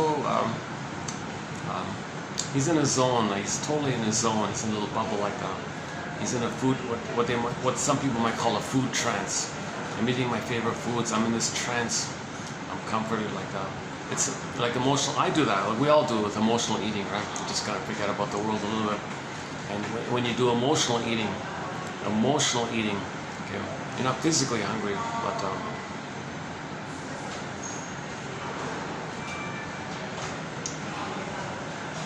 maybe it's a combination of physical hunger and emotional eating. I'm not sure. Okay, let's go back. Let's go back.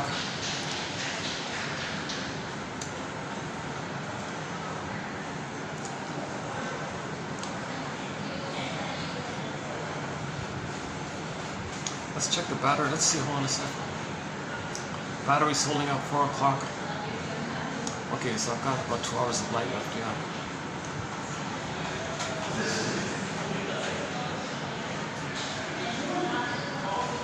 One second.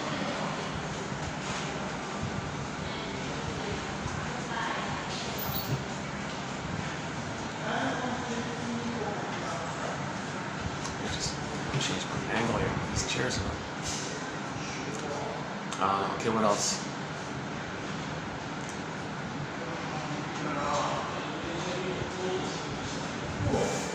So we were talking about the old cunning tales. This whole long list of old cunning tales of why a mother's not loving her baby. Go to 2822. 2822 by Lucy Freeman. The journalist, she had a symptom, went to the shrink. The Shrinker Man, a song by Katie Lee called Shrinker Man. So by the way, we got 4 songs by Katie Lee. Shrinker Man, Properly Loved, Repressed Hostility Blues, and her big hit called It Must Be Something Psychological, which was used for a perfume ad of some kind in Europe somewhere. So a silly kind of thing. But hopefully she made some money. It must be something psychological. So she did 2 albums of parody songs on the therapy process. The first one is entitled Songs of Couch and Consultation, where all the main hits are on, those songs are on. Her second album wasn't so good, but it was called Life is a Bed of Neurosis. Instead of roses, play on roses. Neurosis. Life is a bed of neurosis.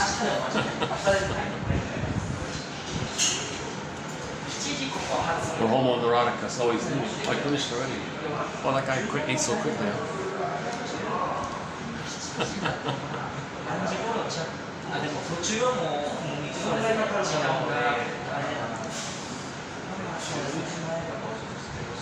Maybe it's on holiday or something. Oh yeah, of course. Everybody here is on holiday, right? Of course.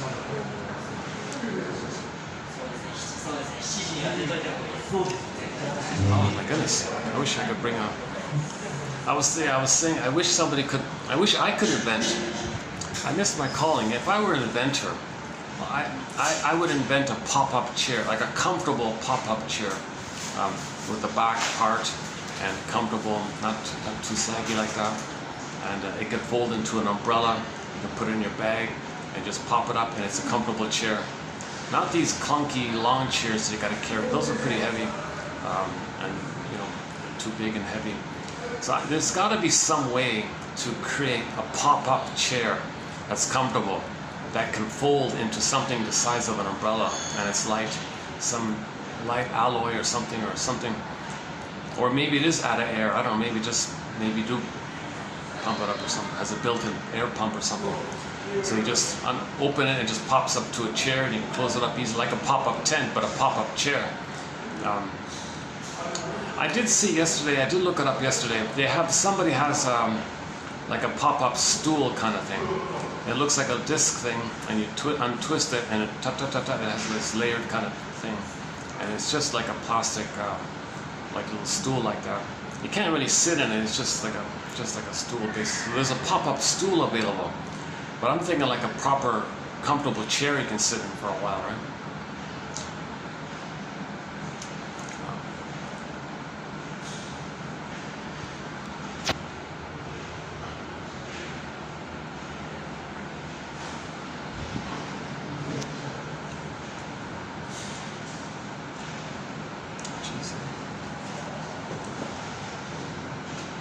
Maybe I can just stand for a bit. Let's try this. Yeah, okay, let's go to the 6th floor. I think I've pulled up. It's good enough. Okay, once again, for the price of a half a cup of coffee, one can get this solid heating.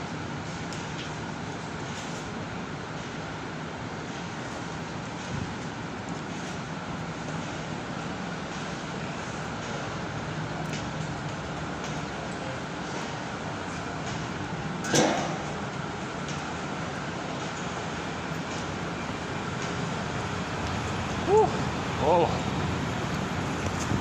that's a hot one today. My goodness.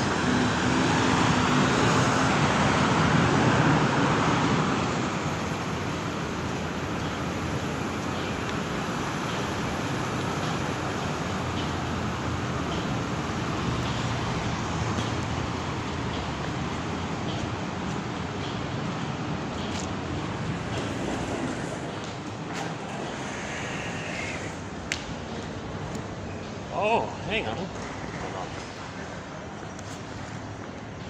Actually, I could sit here for a bit. Let's see. And maybe I can hang out here for a bit and cool off a little further.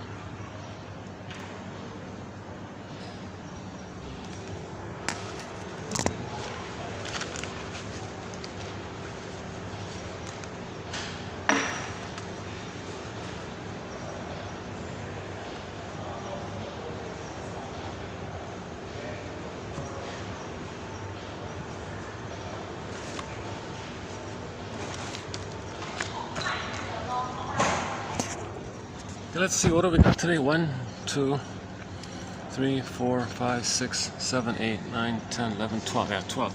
So we've got 12 quotes coming up. Okay, so in one quick abbreviation for all this is the gap, the split, the famous split between the real self and the false self. So when the child freezes up his soul to protect it, and does all these defensive mechanisms like splitting and projection and identification with the aggressor and repetition, compulsion and transference, externalization and flip-flopping and repeating and reenacting and reaction formation and okay, so those are the main ones, right? When he adopts these defense mechanisms and bundle them up, it ends up being a defensive self, a false self. So he lives his life using a false self-construction. Okay, so it allows him to function in life. He can pay the bills and get 10 medals, and you know, he can do all these things. The lighting's not too good here. Where can I get better lighting? Right here. Where can I get some? That's better, right? Yeah, okay. Yeah, these chairs are also kind of loopy in the back.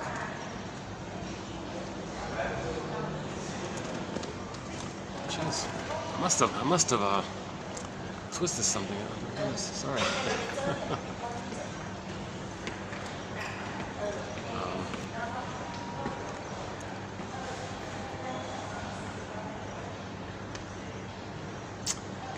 Let's settle in here.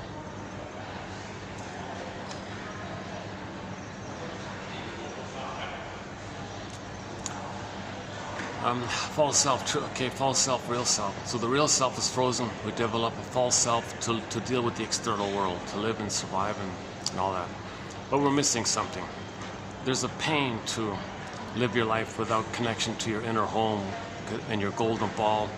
You don't mourn. It's complicated grief. Every loss reminds you of the other losses. Another loss reminds you of all the built-up previous losses that accumulated, called the snowballing effect.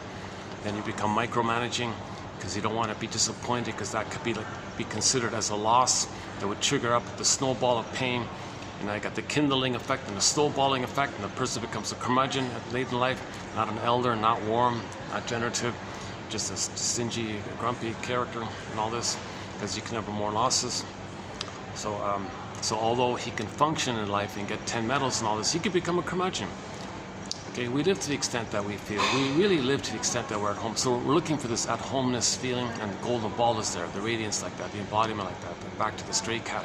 We want to feel like, it's better to feel like the stray cat than a traumatized human. We want both. We want the gifts of the consciousness of being human, but we want to feel at home with the hum of the stray cat, right? Or any animal. Oh, it's pretty. Actually, here it's kind of hot here too. Where's the AC around here? What is it with me today? Why am I so sweaty today? Maybe it's the caffeine.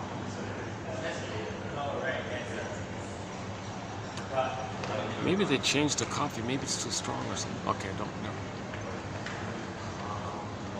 I might be better off going outside. At least there might get a breeze. Is there a breeze here? Let's see. Is there a breeze? Do you see a breeze here? Yeah, let's just go up. Let's try it upstairs. Yeah.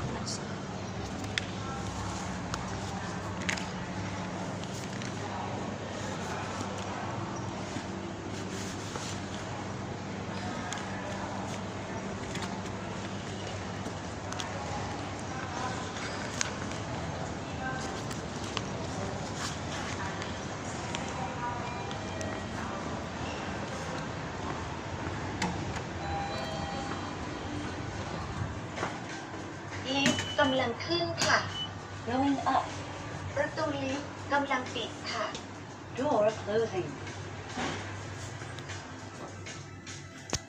Okay, so we're posting this in the year 2024, August. Oh yeah, let's talk about that. Yeah, let's talk a little bit about it, about this issue with August.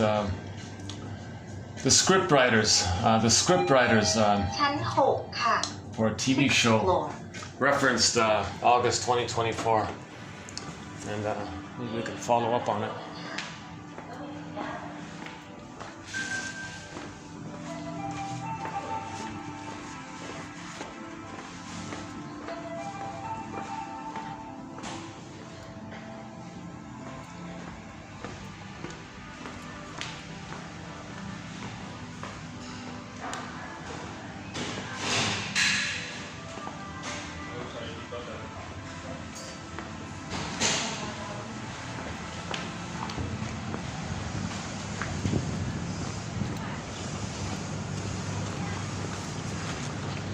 Oh, jeez.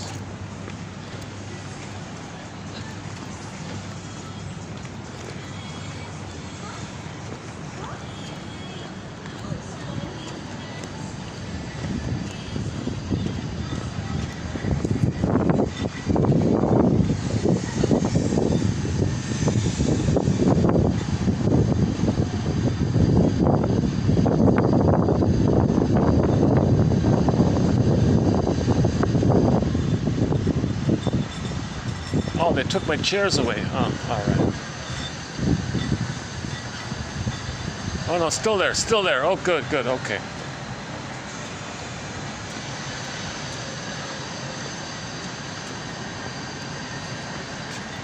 Okay, let's try this again. Let's try this again here. Jesus.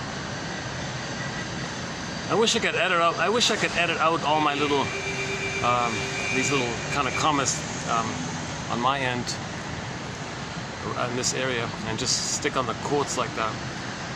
So my search still continues to find a nice AC room where I can do these straight through.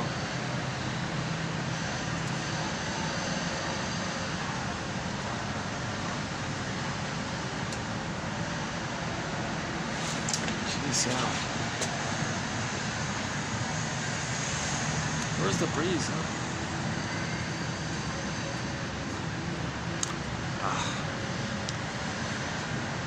I'm glad I didn't go to the park today.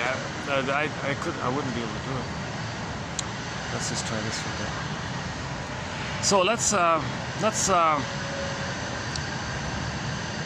let's just clarify this point here. There's an inherent intuitive sense of pain around the idea that our beingness is frozen early on, and we're living life with the false self, the defensive self, the persona, the mask, whatever you want to call it. Okay, there's an inherent sense that something's missing. Your beingness is missing. That means you're not at home with them. And if you don't have your beingness, you don't have joy and sadness. So if you don't have joy, you're not really loving life or feeling pleasure. If you don't have sadness, you can't mourn losses. That's complicated grief. The person becomes a curmudgeon. Okay, and in midlife, this may be brought to the person's attention that there's something missing. It's just a sense that they're living the unlived life, the provisional life. When does life begin kind of thing. They feel like life is passing them by. They're confused, they got things, but they still feel something missing. So, you know, they say they're living the unlived life, the provisional life, that kind of thing. And then the symptoms may appear, the psychosomatic symptoms may appear. And in one dramatic case, the false self, which was able to sponge and buffer and make the person unaware of the pain or repress the pain of the loss of the true self, that sponge dries out, says Berger, and it may be a midlife person has a nervous breakdown. Okay, that's called the delayed onset. The delayed onset, the onset, it's just delayed of the PTSD. The person is confused. Why do they have PTSD? Why do they have post-traumatic stress syndrome? Well, the inference is there must be some trauma. Well, it's attachment trauma. It happened in the nursery. The mother traumatized the baby. But the baby was able to develop a scaffolding of defense mechanisms which function and swirl around to keep away the pain, repress the pain, repress the pain. You got beliefs, you chase, symbolic. Okay, cigarettes, repress the pain. Emotional eating, okay, symbolic acting out, relentless hope like this. So it kind of keeps you away from the pain. You might be manic, you might have philosophies that repress the pain. You might preserve your pursuit, that you're a king, by shaming others, because others are your soul. So you're loyal to the mother, so you have the mother. So you do these tricks to make you unaware of the pain. But finally, that sponge, that effect of all these mechanisms, okay, it starts to wear out because of the snowballing effect. This mountain of pain is rolling like that. So at midlife, there may be just this release where the sponge can't work anymore. And now you got the onset of that trauma, delayed onset of PTSD. Okay, so you had the trauma, but there was a delayed onset of it. It wasn't onsetted because you had that function. Like with situational trauma, which we don't talk about, out of my zone there, but if there's a situational trauma, the person right off the bat has PTSD, right? These poor people, all these poor people. Oh my God, yeah. It's hard to talk. I have a hard time. I don't really talk about outer events and current affairs like that. It just rarely, once in a blue moon, it kind of, Freudian slip, it kind of slips out because you see something and you're kind of shocked by it and you don't want to talk about it, but I'm talking to you, dear fantasy audience, and it kind of maybe comes out like that.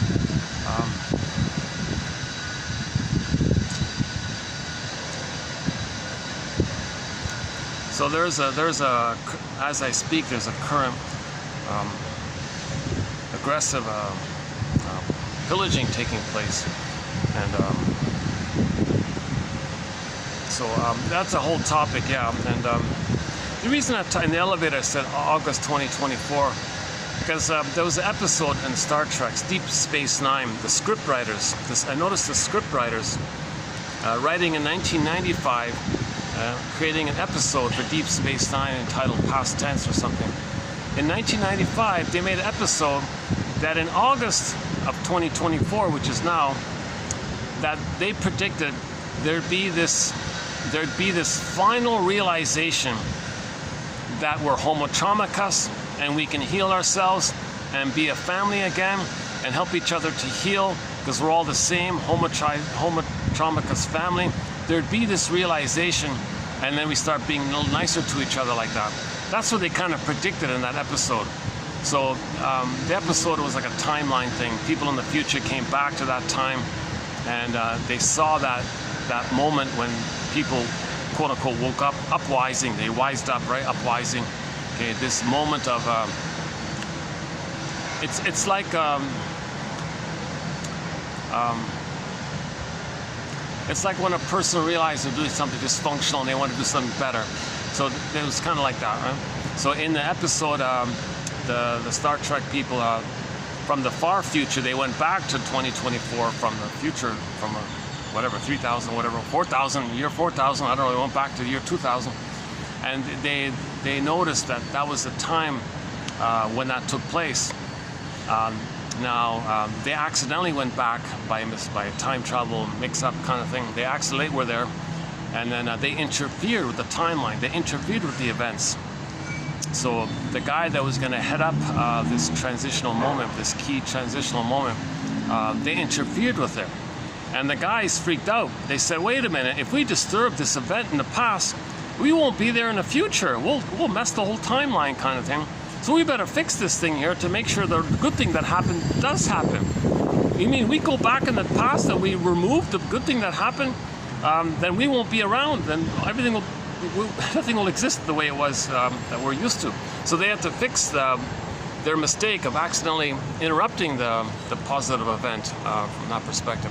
So they did. They managed to compensate and restore the timeline kind of thing.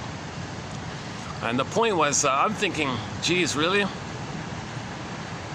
Because in August 2024, you got cheerleaders. Literally, you got basically people giving standing ovations and cheerleaders like pom pom, Frau genocide. Like 200,000 people are murdered to steal people's land, and 2.2 million people are pushed off the land. And in the process, 200,000, almost 10% of the population were mass murdered. And then people cheerleading for it. This is what's happening here is way, way worse. To have this morbid celebration that 200,000 people were murdered as we speak. Very sad, overwhelming kind of thing. It's hard to talk about because we don't really see, it's all covered and controlled, right? We see that the city's destroyed, and we see children dying and all this, and there's no food, and they don't even allow food, and so this is a real callous, extremely callous kind of thing to treat people like this, because you feel it's one thing that, and then the thing is that everyone is coerced to support it. So if you complain about it, you lose your job kind of thing, and everyone's shut up kind of thing. So we're seeing we're seeing in reality something extremely crueler, probably crueler than what they predicted in the show, the scriptwriters. So even the scriptwriters didn't anticipate how bad it really would be in 2024. It'd be interesting to interview those scriptwriters. What do you think? Because it's way worse. And what's worse about 2024 is the few people that are speaking up about it. They're being harassed and all this, right? They're losing their jobs and all this,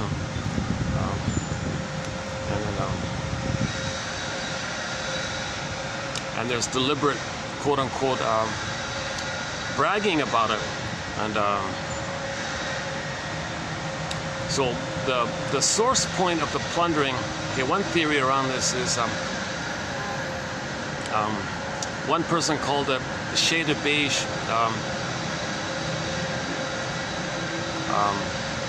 entitlement. So nobody has white skin or black skin. Forget this nonsense. Everybody's a shade of beige, a shade of brown, right? So this is due to a thing called melanin over time. Nothing to do with melanin. Melanin doesn't make you less human. That's absurd. That's absurd. I don't agree this idea that if you have less hue, less color, then you're less human. Because hue sounds like hue, H-U-E, and the H-U and human. It's just an overlap like that. That doesn't make sense. It doesn't make sense. Somebody loses melanin, they're less human. Come on, it's a cosmetic, superficial thing, because over time, the sun, your interaction with the sun, melanin helps you to absorb it or deal with to compensate weather in relation to how much sun you're exposed to. This is a superficial cosmetic thing. It doesn't change your whole structure of your psychology and your emotionality of who you are. We're all Homo sapien traumicus. We're still Homo sapien traumicus.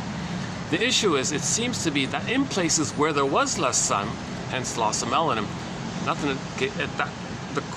simultaneously, in those colder places, babies were more traumatized. So the way babies were raised changed, and they ended up with more trauma by that change. Now, there's more pain when there's trauma. Now, when there's more pain, there's more guilt, there's more debt. Then there's identification with the aggressor, and there's more aggression in that area. Now, when babies are traumatized, they only think in survival anxiety. They only think they gotta survive. So what they do, if they act like the mother, they're just surviving. And they don't have empathy or feelings for others because that was robbed in them when the mother traumatized them. If their soul is ashes, if their soul is frozen, they don't feel. Lack of empathy, lack of gratitude, lack of reparation, lack of tenderness, that's all frozen. And then, so to survive, they gotta act like the mother who did that to them. So you see places with you see places, and then the slogan is, well, it belongs to those with the shade of beige tone of skin. And that's the jargon they use. It's called the doctrine of discovery. If we, the more traumatized, find something that belongs to us, because that's what the mother did to them. Now, the mother maybe didn't do that to them, but for some reason, babies it seems that there was more separation from the mother. Hospital procedures took place. The birthing stool was replaced by the flat table. You know, something changed to make babies more in pain. Then they identify with the image they create, and then create the slogan, well, to have a mother, to feel safe, to survive, to be the mother, I got to repeat onto others what my mother image did to me. My mother gave me poverty. She stole my soul. She stole my land. She was a robber baron. She's a short seller. I got to be like that. So if we find something out there, it belongs to us. Okay, so the more traumatized, when we find land and resource, it belongs to us. To replay the experience of the prototype of the imprint of the code that took place in the nursery when the baby was removed from the mother. And to boot, maybe this birthing thing was an issue. Maybe when you remove the birthing stool or something, or the mother can't tilt the tailbone, you don't got the gravity and the contractions, and you induce the labor and the cervix is clenched, the baby's fighting for his life in the struggle, he's got birth trauma trying to come out. So he's more traumatized if he can't even get a natural birth. It's the more traumatized type. So that's what causes it. Not the tone, melanin, the sun thing, not that. It's this issue of the birth trauma. So babies were traumatized more and more to create more pain. More guilt, more debt, more sin. They use the word sin as a code for that, okay? As a synonym for it. And then they go around to plunge. So now we're seeing so-called quote-unquote white European expansionism. Okay, so it's not white, it's shaded beige. It's not even about white, it's more traumatized expansionism. So we see it now. There's a land that people, right, 2.2 or 3 million people live on. And they're told, well, we want your land, get out, get out. They don't care what happens to them. Well, get out. We don't care what happens to you. So they push them out. And in the process of pushing them out, they murdered 200,000 people. Mass murder, 200 genocide, mass murdered them. and the rest are starving in tents, and they're even bombing the tents, they're saying now. No food, no medicine, no water, no AC, no health, no doctors, and they're all just in tents, starving. Well, they don't care because that's code for, well, my mother didn't care. I'm her, she didn't care. So that's called showing up the mother. People doing this are saying, well, what happened to me, no one cared, no one protected me. Okay, so, and they do it to them, and they perpetuate it, or it was in perpetuate onto them. So now I totally don't buy this idea that 10,000 years ago aliens came and chose people, and they were hostile aliens, and they gave them the genetics, and okay, that's nonsense. Forget that stuff. It's just an accident. In the panic of wanting to pillage, to get the serotonin, this came about with our discoveries, and we got the extra serotonin from the safety of our discovery. So when we found farming and agriculture, we got a surplus of food. The brain said, oh, food, safe, serotonin, but that's from the food, over and above the normal baseline serotonin from being loved by the mother. You got the surplus serotonin, people got extra safe. Now when that extra safety level dissipated, by comparison, you think in terms of, well, I'm not safe anymore. Now dopamine for the chase, serotonin from the catch. So now you want more food, i.e. more land. Now you're pillaging, now you're plundering. And people said, don't do this. Okay, those are indigenous people, still today, some of them say that, right? And then, but the temptation was too great, just like people involved in short selling schemes and Ponzi schemes and, winning lottery. It's just too tempting, right? Like imagine today if everybody won $1 trillion and somebody said, no, don't take it, refuse it. Seriously? There's going to be a mad panic. There's going to be a mad panic to buy stuff and prices will go back. So there may be something like that took place, this mad panic around the fantasies of getting mother's love. So when babies are traumatized, they're going to search. They're going to be greedy. Okay, it's going to lead to envy. So greed is the gobbling up one, but the envy part means that the gobbling destroys, and that means the mother destroyed their soul. So greed is a tool of the envy. It's called grenvy. Okay, one short seller said, yes, we're destroying the planet for a quick buck. You think it's greed? No, it's not greed. It's envy. It's envy. If there's goodness out there, we don't want to see. We want to see damage, because once upon a time I had goodness as a baby, and my mother. Whoops. Hi there.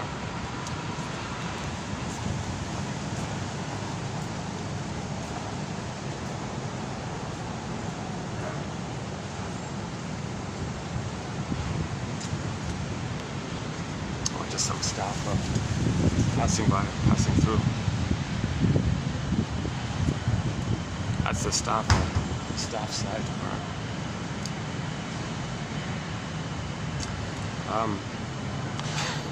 Where was I? We were talking about plundering the planet for a quick buck. So a famous short seller said that we're plundering the planet for a quick buck. You think it's just you think it's just simple greed. We're just greedy. The greed is a minor thing. And he said, I've got trillions of dollars. I own thousands of castles and islands and things. Why do I need more? Why am I still plundering more? It's not greed. I can't visit all these chateaus. I want more chateaus. Why am I so greedy? He says, I'm not greedy because I need more or want more. I can't use it. It's totally satiated. I have ennui. I still have the pain of I can't get love. Okay, and that took place because mother robbed me of my goodness, and I became her. I had a goodness. Mother robbed it. She hated my goodness. I became her. I became the envy breast. To have a mother, I gotta hate goodness. So the planet, there's goodness on the planet. Okay? To have a mother, they gotta damage the goodness. Greed is the tool to damage. They don't care about the greed. The greed, fine, for a little while. That's just to facilitate the envy. Greed is just like the opportunity to engage in envy. So this short seller, about a year ago, he said, dear people, I'm 100-something years old here. I got to tell you something here before I die. You keep thinking we're doing all this because of our greed. You think because I'm greedy, my colleagues are greedy, we just got this voracious greed.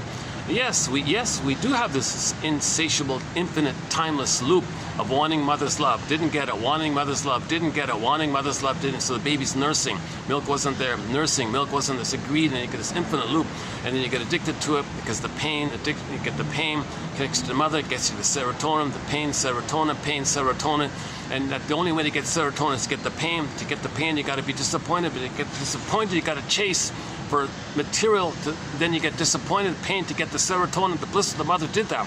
So he thinks you get this infinite loop of addiction. Now you got the white flower, you're addicted to this. So greed is addiction like this. You think, and he was saying, you think this is just our addiction to greed. You think this is just our addiction to the trauma bond to the mother and still trying to get the milk from the mother. You think that's it? No, that's just a part of it. The real issue is the underlying issue, the bigger issue, the bigger engine underneath is mother hated our goodness, and we are the mother who hate goodness. So to have a mother, okay, greed is just a facilitating surface quality for the deeper issue of destroying goodness, because mother destroyed our goodness. So in other words, he's saying we're destroying the planet out of envy, not greed. The short sellers are destroying the planet out of envy. If there's goodness out there, they don't want to see it. They don't want to see goodness, they hate it. Because mother hated their goodness, and they're the mother. They're one with the mother. It's a mother complex. Okay, back to the film Overdependency. Okay, NFB.ca. Go to NFB.ca. It's as simple and clear and simple and simplistic. It's so simplistic, you'll be tempted to say it's too simple and too boring. I don't know how to make it. I don't know what film can make it more simple than that.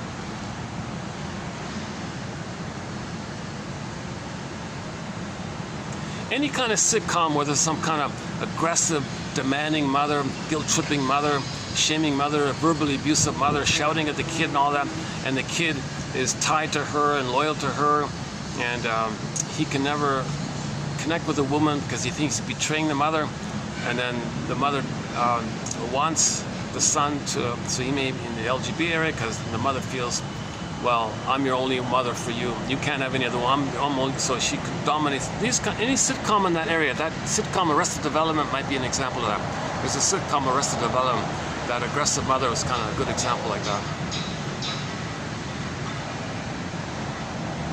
So she was addicted to doing this, right? So she's enraged at what happened to her. She's gobbling up her son, controlling her son, dominating her son. And she's greedy like that. Doesn't care what happens to him, doesn't care about his freedom, doesn't care about his soul, doesn't care about his autonomy. Uses lies and tricks and sadistic humor and ha-ha. She hurts the baby and laughs at it. She gets pleasure, morbid pleasure, Schadenfreude, Schadenfreude. So this short seller was saying Schadenfreude, same kind of mode. He identified with her. He's just doing to the planet what the mother did to him. So the planet has some goodness, he had goodness. Mother destroyed his goodness, destroy the goodness of the planet. Now the planet's his mother. He plays himself, he's angry at the mother, wants to control the mother, devour the mother. Now he wants to devour the planet. So he damaged the planet, then he hate the planet, and he devour the planet. So this is all based on the improper feeding that takes place. Mothers are doing it wrong. Mothers are not holding their babies warmly and safely. Mothers have a grudge and a resentment at this. Some mothers say, I never got soothed by my mother, and I'm supposed to give love when I never got it? I rebel. No, I protest this. I can't do this. It's not fair. I never got love, and I can't give it. How can I give love? I never got it. Now you're pushing me to give it? No, I rebel. So that's another old cunning tale. I meant back to the beginning about these old cunning tales. Despite my anxiety and my nervousness when I speak and all this, I hope to focus on the content, focus on the ideas, not me, not the messenger. Focus on the message. Just explore like that. So there's something going on in this kind of area. Psychoanalysis is the only. It seems to be really the only kind of attempt to go deeper a little bit to understand why we're destroying the planet. Now the monkeys are falling dead off the trees. The cocoa trees, hundreds of thousands of, tens of thousands or hundreds of thousands of trees are dying. The cocoa trees. The same with the coffee, okay, and the fish and the whales and the lions and the dolphins. So, and they want to keep on destroying the soil, and they get pleasure. They make excuses because mother made excuses. So they destroy the planet. They destroy the soil. Wait a minute, if you destroy the soil, these diseases come. Well, make an excuse, just spray it. Well, it takes more damage. Well, my mother damaged me. Well, why are you damaging the planet just so that you can know your mother damaged you? Well, I'm so damaged I can't see that. I can't recognize it. So that's why in the Olympic ceremony, when they lifted the lid and they got Dionysius there, it's kind of like, analyze this, people. Analyze this. If you can analyze Dionysius, okay, this whole issue we discussed recently, maybe you can analyze religion, analyze anything. Analyze this. Take your pick. Put anything under the lid. Analyze this, people. I think that's my take on that image. Some people say, no, it's just typical LGBT. See, the LGBT pornography, propaganda, subliminal, all this, oh boy.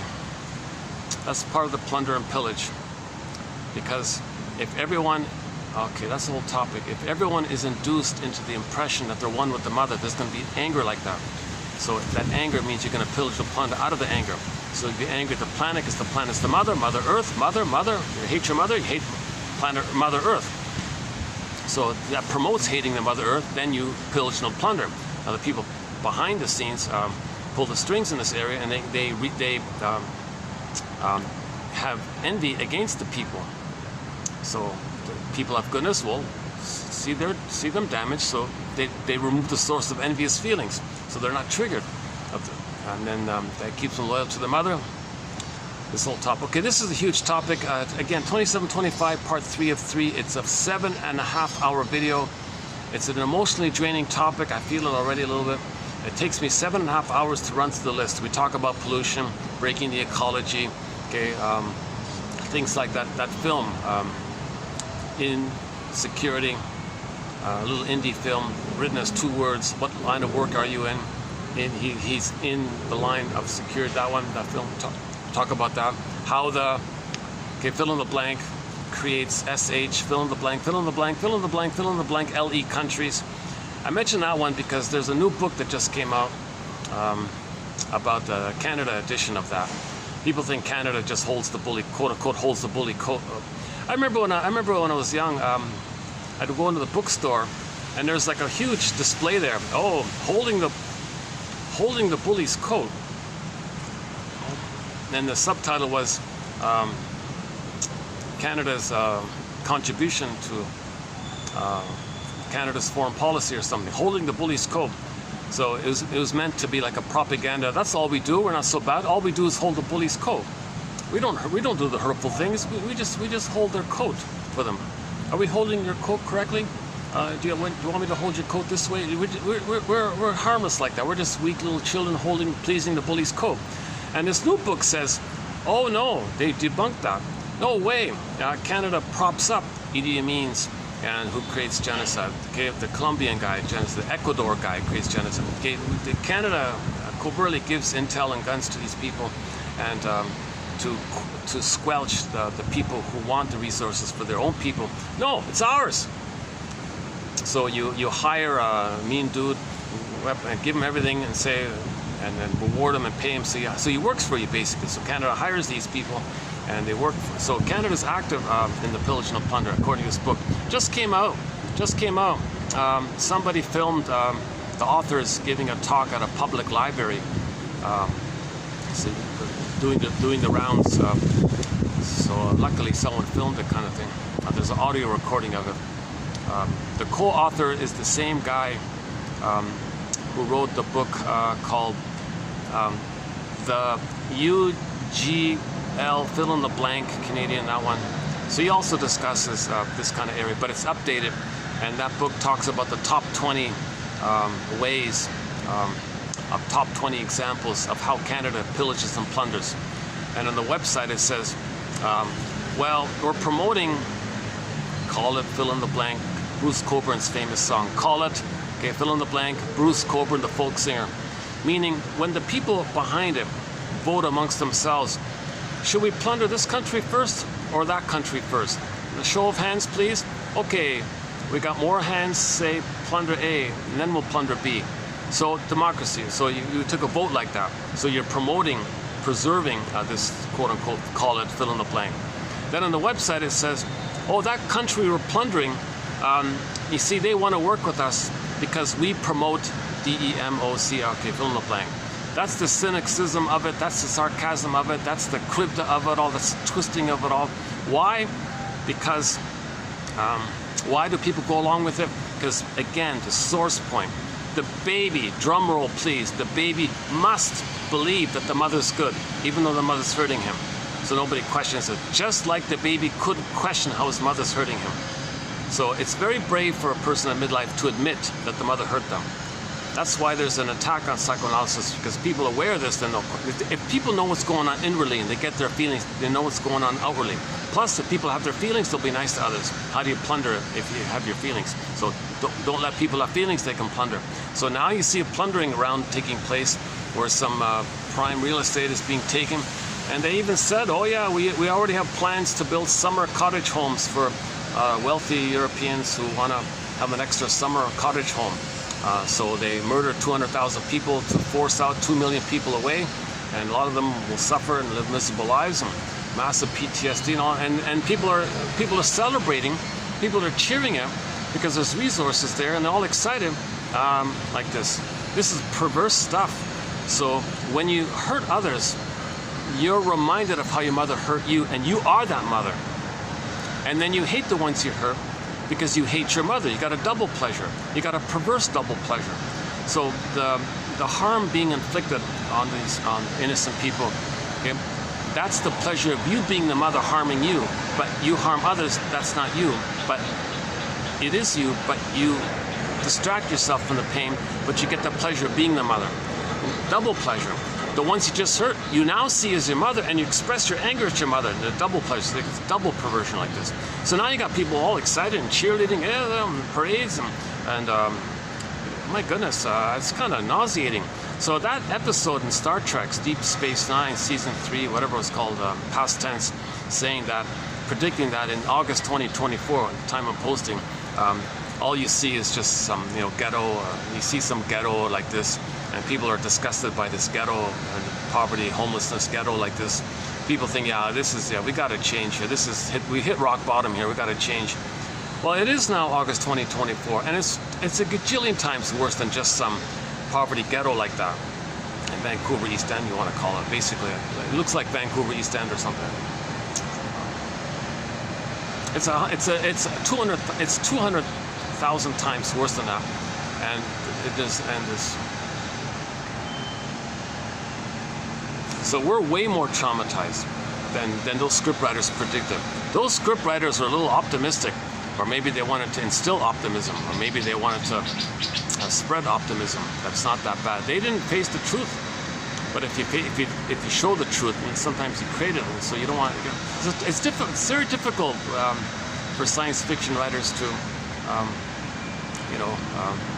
what's that right balance between the truth and not creating the thing you're trying to prevent by spreading the images, and not slipping in some unconscious agenda that you want that, or as code that you were traumatized in this area. And so I apologize if I didn't describe the episode properly. You can't find that on YouTube. There's just a few little clips. I just saw a couple little clips, little scenes, like 1 minute here, 1 minute there, 2 minutes there, kind of thing. So out of that, I kind of pieced it together what it was. So you can't see the whole episode. It's a 1 hour, 1 hour, 2 hour, no, 1 hour episode. You can't see it. But the gist of it was there.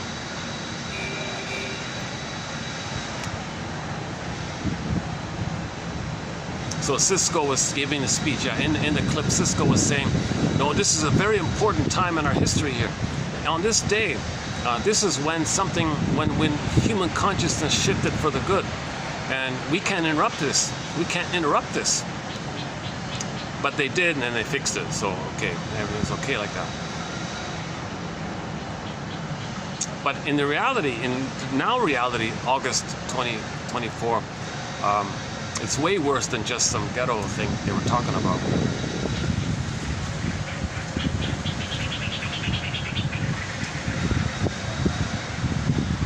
$200,000 people mass murdered in cold blood, and people are with their pom-poms and standing ovation for this.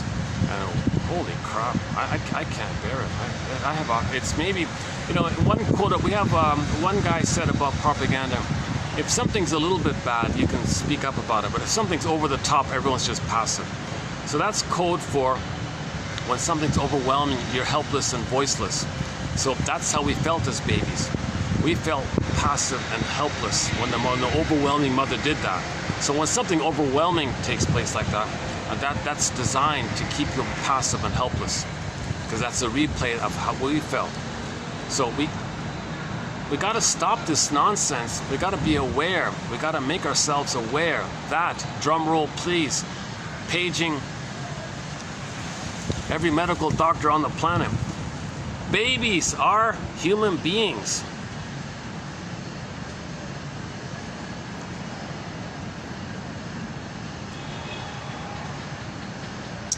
Yeah, I'm going to read that book. I'm going to finally get around to reading that book. I just saw the title of the book, Babies Are Human Beings. Somebody referenced it, an older book, so let's read that book. Yeah, remind me. Somebody remind me.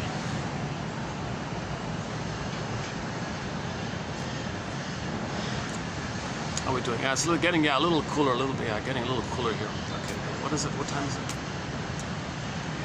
4:49. Okay, battery's holding up. Okay, good. I guess this video sort of counts on one of my rant videos. On occasion, I go on a bit of a rant like this. I just get my anger, kind of, I sublimate my anger. There's a personal anger of my own childhood history, and a realistic anger of the injustice of murdering 200,000 people. See, people keep saying, no, they only mass murdered 40,000 people, but the doctors are saying, no, that's like the bodies you count in the rubble like that, but there's 5 times more uncounted that's buried under the rubble. And all the journalists are murdered, so they don't report it, so people don't really see it. And they got all the satellites, and they monitor every little thing, and it's all very controlled. So it's a very controlled, tight, boxed-in genocide. And did the script writers for Deep Space Nine predict that? They were way off. They were way off. Maybe it was like a false hope or something. Maybe they knew it was a false hope. Maybe it was focused on some trivial thing. See, when you focus on trivial things, it's a red herrings to avoid you from the main issue. It's like the straw man argument, or the red herring straw man issues. So maybe they kind of gave us one like that. It's kind of like when there's somebody said, one guy said, if you don't believe propaganda works, notice how everybody's worried about the flatulence from the cows and all this. It's causing big problems, but not talking about genocide. Like, we're talking, the cows are polluting the environment. Really? Seriously? Oh, come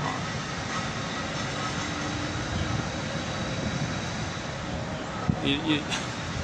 You're not even talking about how cows are treated. You're just talking about, oh my God, I once bought some imported milk. Oh my God. Oh, I won't tell you the name of it. But oh my God, I had to spit it out immediately. I looked it up, and sure enough, in that place, there's no regulation about the cow waste. It gets into the milk because there's no hygiene and all this. There's no regulation to monitor this. There's no filtering process. And I tasted it, and yikes! I couldn't believe it. I just drained it down the drain. Oh my God! This was like an expensive imported milk. I probably shouldn't say the name, right? But it clearly had the taste of poop. Like it was in it. It smelled it. It tasted it. Oh my God! How the hell did that get through? And I looked it up online. Oh no, there's no regulation in this area. Companies monitor themselves. There's no government oversight, and the government oversight, those people are employees of the company, so it doesn't matter. It's all. See, you don't want it like that. You need oversight for this kind of thing, because the greed makes people get too greedy. People get hurt. So that'd be more of a genuine issue, like treating the cows properly. Grass. If they're treated so badly, they gets to the point where the milk is mixed in with the cow excrement, and it gets mixed in, and there's no monitoring about it. So, just talk about, no, when the cow makes the air, that's causing environmental problem. These are all like little red herrings. So you can base little things, that's called red herrings and straw man, to distract you from the more bigger issues. Whatever bigger issues there are, if it's too much, you just pick some little thing and you focus on it. That's why you turn on the TV, people are all excited about some trivial little micro thing. That's to take you away from the bigger thing. It's a defense mechanism. It's too painful to face something real. So you get all worked up and all excited down the distraction of the red herring of some trivial little thing around, whatever. Take your pick. Should there be a stop sign there or a stop sign there? Let's get all excited about the stop sign because there was an accident there. So let's have a heated discussion about a stop sign. But that distracts you from like the genocide taking place, or something like that. I wasn't planning to mention it. It's funny about me. Like when I saw that Star Trek episode, and he made that point that August 2024, we'd be so revulsed by the slums and all that. We'd change our ways and treat ourselves more nicely. They made that transition. And then you got to be kidding! What a coincidence! It's now August 2024, and it's nothing near like that, right? In conclusion, we're all one family, right? We all came from Homo bodoensis, meaning Homo sapiens. We're all from this one species. There's only one hominid. Only one hominid grew the cortex. That's us, Homo sapien. Only one. All the other hominids didn't make it, right? All the other hominids didn't adapt, didn't adjust. We don't know what it is, but only one hominid, of all the hominids that were around, only one hominid grew the cortex. Okay? So that was us. So us, before the cortex, we were called the Homo bodoensis hominid in Africa, right? Around the northeast, Congo, Ethiopia, the Nile Valley, that kind of area. So that hominid that was there grew the cortex. That was us. It took us 1 million years almost to grow the cortex. It took us 1 million years to grow the cortex. Then we call ourselves Homo sapiens. And now with the thinking cap, hey, we can talk and speak and be aware of time and plan and write things. So now we spread around. Then when we spread around, we sort of settled down in different places. But while we were in different places, we lost connection with our cousins and family. And while we were grouped in different places, developed different languages, and there were trivial biological variations in relation to how much sun exposure, diet, lifestyle, things like that. Still superficial stuff. But the problem is when you're traumatized in a different place, those frightening images you create in your mind from the trauma, you fly it onto people in other places.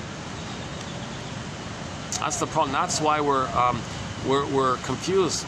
Okay, when you repress something, okay, about yourself being shamed and about your mother being a monster, when you repress that stuff, you say others are no good and dangerous. Okay? You felt no good and your mother was dangerous, but that's denied, split off, compartmentalized, psychic bin, repressed. When something's repressed, you project. Now the positive intention, here's the thing. The positive intention of projecting is that you are meant to see it as a mirror, to know that's within. The things you're saying about others, that's a confession. Projection is the means of bringing repressed material to your consciousness. Repression, okay? When there's repressed, you project. So the famous projection, you're the projectionist. You got the projection machine in you, the mechanism, the projection mechanism. Okay? The contents on the film, that's your material. Those are your memories on the film, but you don't know it. The only way to know it is what's on the screen. You put it on the screen. They're no good and they're dangerous. But that's on your screen. That's in you. Projection is the means of bringing this repressed material to consciousness. Now, this is your soul that you're denying. You attribute it to others. That's nature's attempt to get you in touch with your soul. If you're in touch with your soul, if you own your projection, shadow work, own your projection, you're more connected with your soul, then you're more whole, then you're more healed, and your symptoms go away. So this idea has been around a long time. about projection, shadow work. Okay, philosophers talked about it. The Aesop tale with the two bags, that talks about it. You got two bags on your shoulder. You got like a rope and a bag behind you and a bag in front of you. So, did I get it right? In the bag, it's what you don't like about yourself that's behind you, and in front of you, the bag that you see, those are the traits that you don't like about others. And that's why you only see the faults of others and you don't see your own bag. Something like that. Even Aesop tales talked about projection. There's a very good quote about projection from the philosopher Confucius almost 3,000 years ago. He said to his students, "Dear students, when I'm in a party of 3, I always have 2 teachers. To the one I admire, I study from him. To the other in whom I see traits I don't like, I search for those very same traits in myself." So Confucius was already conscious of projection with this little story, with a story like that. Okay, so something you don't like about yourself, you search for those very same traits in yourself. That's projection. What you're attributing and saying about others, okay, that's code for what you are having a hard time, but need to admit that belongs to you, that it belongs to you. And that's healing and wholeness. Agent John A. Sanford. The title of a book, Healing and Wholeness. We got a lot of quotes on projection. I highly recommend typing in the word projection in the search engine for this channel here. And then you'll get the best quotes on it in one convenient source. There's another thing like that. Look at that. You go to a search engine. Give me the best quotes on projection. It won't even link you to this. Give me the best quotes on fill in the blank, rationalization, doublethink, burglar, masters, Karen Hornheim. All of there's no link to any search to this engine. If that's what it means by shadow banned, then maybe it is like that.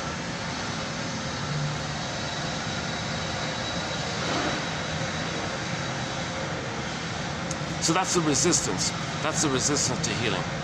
You see, that's the resistance. That means there's so much pain that if there's an attempt to heal, wait a minute, that's feeling. Simple, basic Pavlovian conditioning.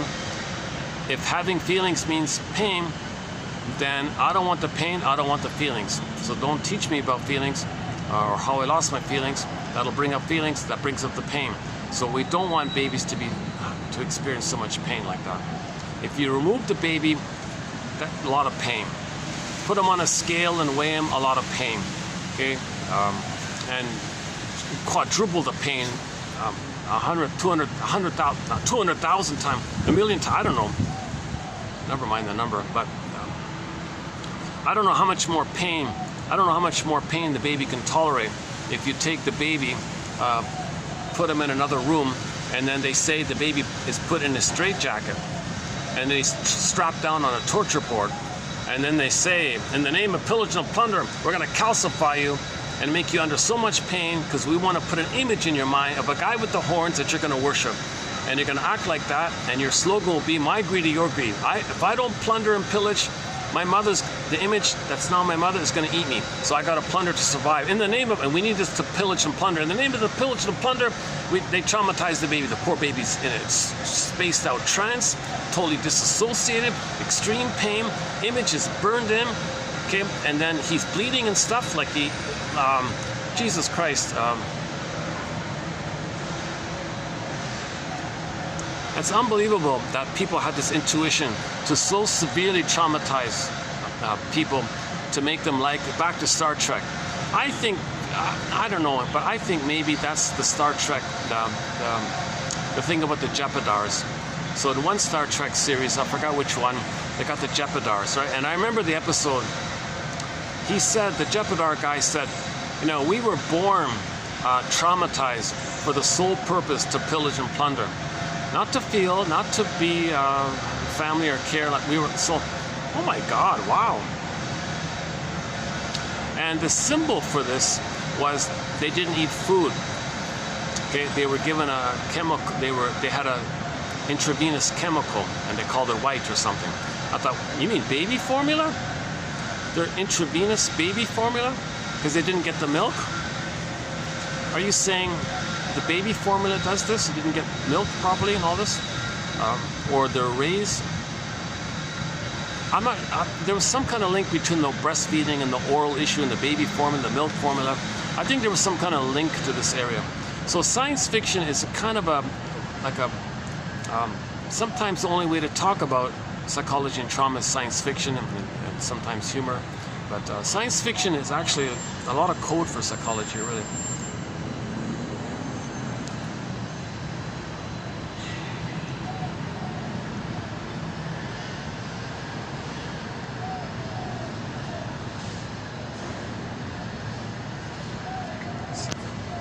Let me take a breather here. Wow, geez, I didn't plan on going on such a rant here. Maybe the heat's doing it. Can I blame the heat? No, I can't blame the heat.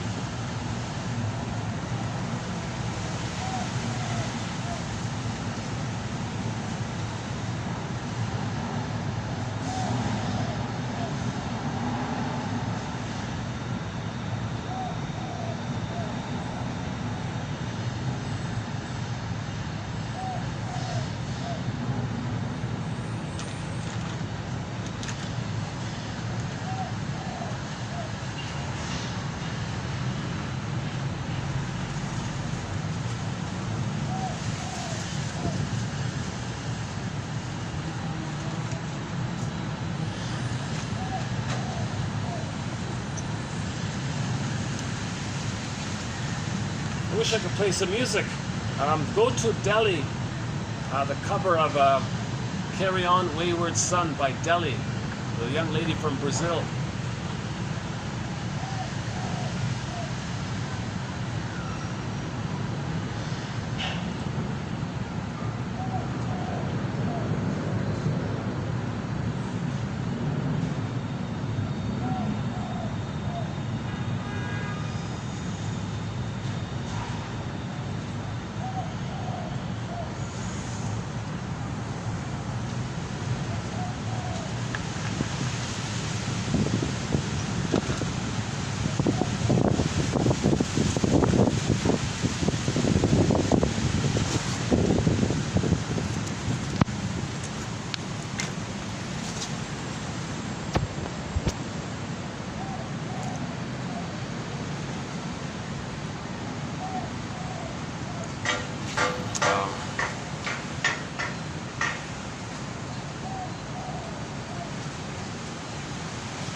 Okay, let's see how we're doing here.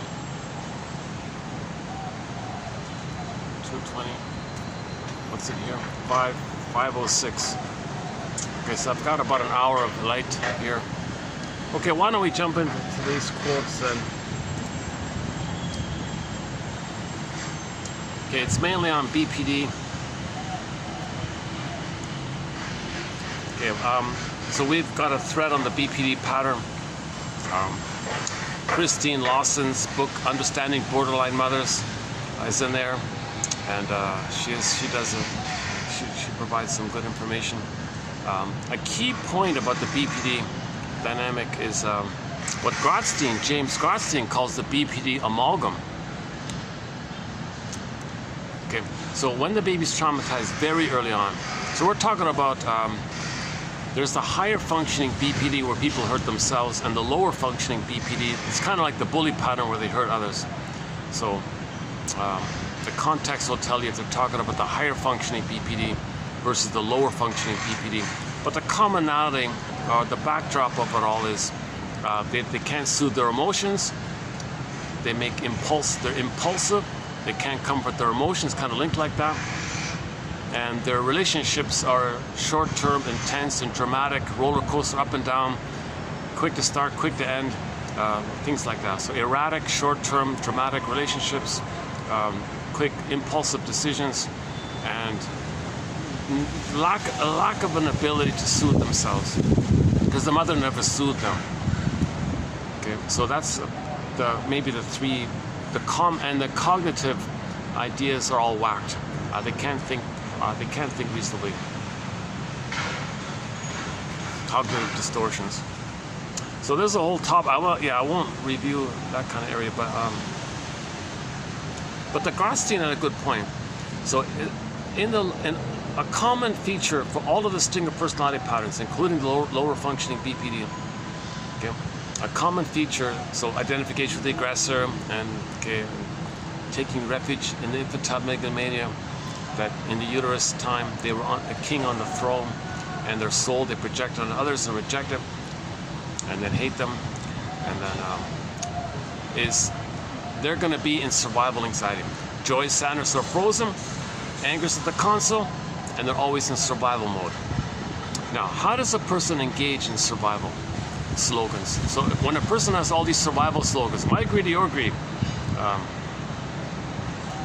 One woman said, if the guy doesn't give me everything, he gives me nothing. If he's not perfect, I hate it. Okay, so idealize, devalue, heaven or hell, splitting. So the baby copes with trauma by splitting in either or. Oh, finally got a breeze here. Oh, jeez, let me just take in this breeze here for a minute. Lighting's still okay, right? Lighting's holding up here, yeah.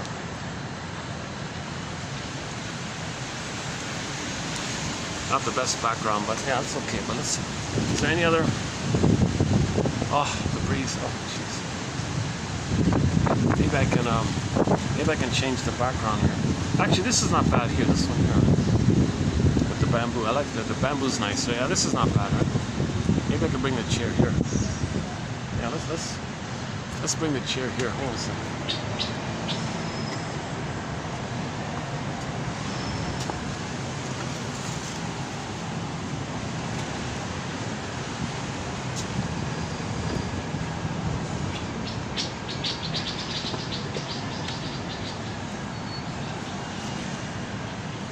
How's that with the background? Yeah, that's a little better, right? Yeah, that's a little nicer, yeah. Oh, that's cool, yeah, sort of, yeah, okay. How about like that? Like that? You can get the building there.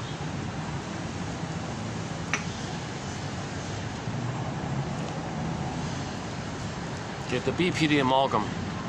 It's some kind of setup in the brain, Grotstein calls the BPD amalgam, that allows the person to engage in disability, to avoid feelings, to avoid making I statements, to avoid trust, to avoid feeling, to avoid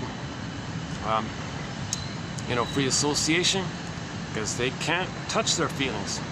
They have an immense association between feelings and the pain. So they're always in survival mode, because to live mode means too much pain, and that's a fight with the mother. So they're always fighting with the mother in the survival mode. So to engage in that, the brain creates an amalgam that Grotstein theorizes is a byproduct of an interconnection and an intermingling and a synthesis of the two minds intermingling. So psychotically neurotic and neurotically psychotic. You take those two, intermingle them, and poof, you got this new thing called the BPD amalgam. And it's a kind of a mirror inside. And it allows the person inwardly to do Hall of Mirrors, House of Mirrors, now you see me, now you don't, catch me if you can. Always ahead, steps ahead of you kind of thing. So that means the person is able to lie, flip, twist, blame, accuse, distract, red herring this, imply this, you meant that, haha this, no I meant that. They can engage in all these kind of tricks. So they're master liars, okay, so they'll give you a few crumbs of truth to distract you, to lie. Krivda, imply something, to lie. Okay, a half-truth is the father of many lies. So if they can't feel, they can't admit, they can't apologize, they can't make an I statement, they can't tell you what's real, so they gotta always lie, twist, flip, duplicity, rationalization, excuses. They can be charming about it, that's part of the deception, because they're in survival mode. They're in survival mode. They can't feel, they can't admit, they can't tell you the truth, they can't apologize, that's a feeling. So so the amalgam allows them to survive. So somebody might say, gee, and by the way, there's no time there, right? There's no time there, right? So they don't care about time. Everything's true. It's just for that time. Remember, there's no time in the unconscious, right? So you say to a person with the narcissistic pattern, the bully pattern, the aggro pattern, 5 minutes ago you said that, and now 5 minutes later you just said this. Well, what's the problem? 5 minutes ago I said what I had to say to survive. I survived. Now I gotta say this to survive. But don't you see the contradiction here? What's the problem? I gotta survive in each moment. Everything's true for that moment. In the unconscious, there's no contradiction. They don't understand contradiction. They only want to survive. So they don't care about something illogical. So that's why the cat says things are mad in there. Don't expect normal conscious logic. If you say to somebody with the bully pattern, no, that was hurtful what you did, they don't get it, because they're coming from a place of fighting with the mother, whom they see as a monster trying to eat them. So if the baby bites let's say the baby bites the nipple, a real nipple, and the mother's in pain, and you were to say to the baby, gee baby, it wasn't nice of you to bite your mother's nipple, and she's in pain like that. Don't you have empathy for your mother? You gotta be kidding. The baby didn't reach the place of empathy for the mother. He's first gotta be loved to feel safe enough to differentiate from him. Then he can have empathy for her. He's still in this godlike thing, so he's got to get loved to get into the human-like thing called differentiation. He's got to be loved first, but he's not getting love. He's getting shamed instead, so he's fighting for that. So don't expect the baby to apologize. Gee, sorry, mother. He's not there yet. He's got to be loved first to get there. So it's likewise with stinger personality patterns, bully pattern, the aggro pattern, narcissistic pattern, lower function, BPD pattern. They won't apologize. No regret, no apology, no excuse, no feeling, empathy like that. They don't care those kind of areas. They don't understand that kind of area. They'll play lip service to it, or they'll, if it's a part of a way to deceive, to fool you, they'll pretend it or something. So they're masters. They're intuitively a master at this, because the survival anxiety. It's this issue they got to survive. So you think they meant that. It's kind of like looking in the mirror. They're over there. Oh, you meant that. They're over there. Oh, you mean you're over there? They're over there. They're so quick. It's quicksilver. You can't catch them. Catch me if you can, because they're in survival anxiety. They're like any. The analogy would be like a gecko is trying to survive, buzzing around, trying to survive. So like a quick lizard or something. They're not that, but that's an analogy to describe the quality or the trait called survival anxiety.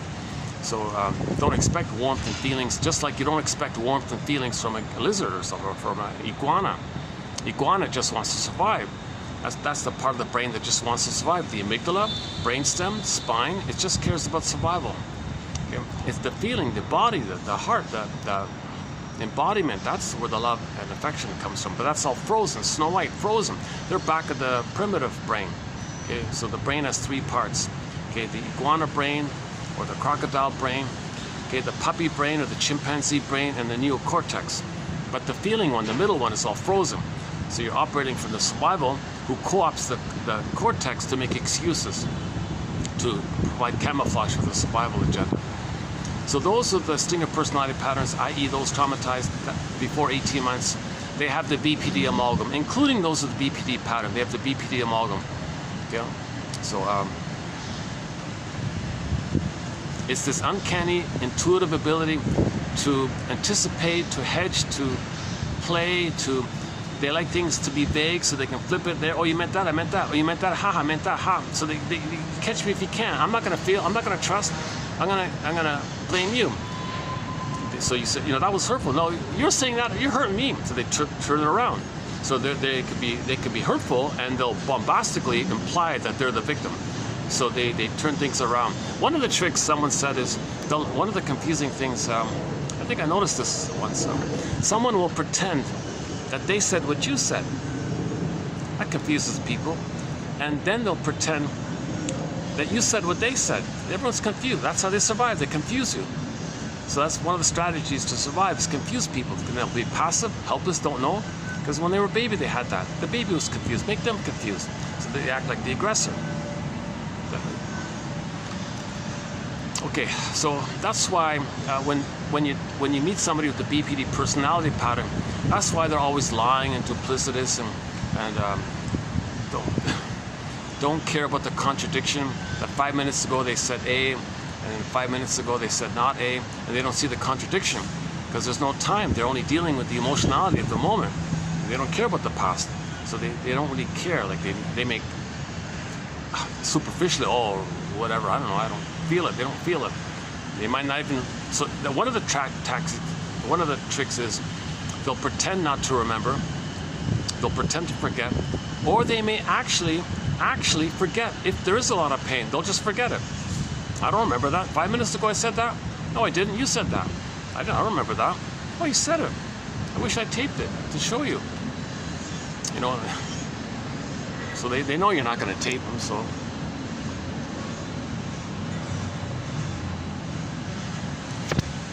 And let's say you did play it back. Oh, that's fake. No, you did some trick with you did some AI trick. I didn't say that. You're fooling me. You're gaslighting me.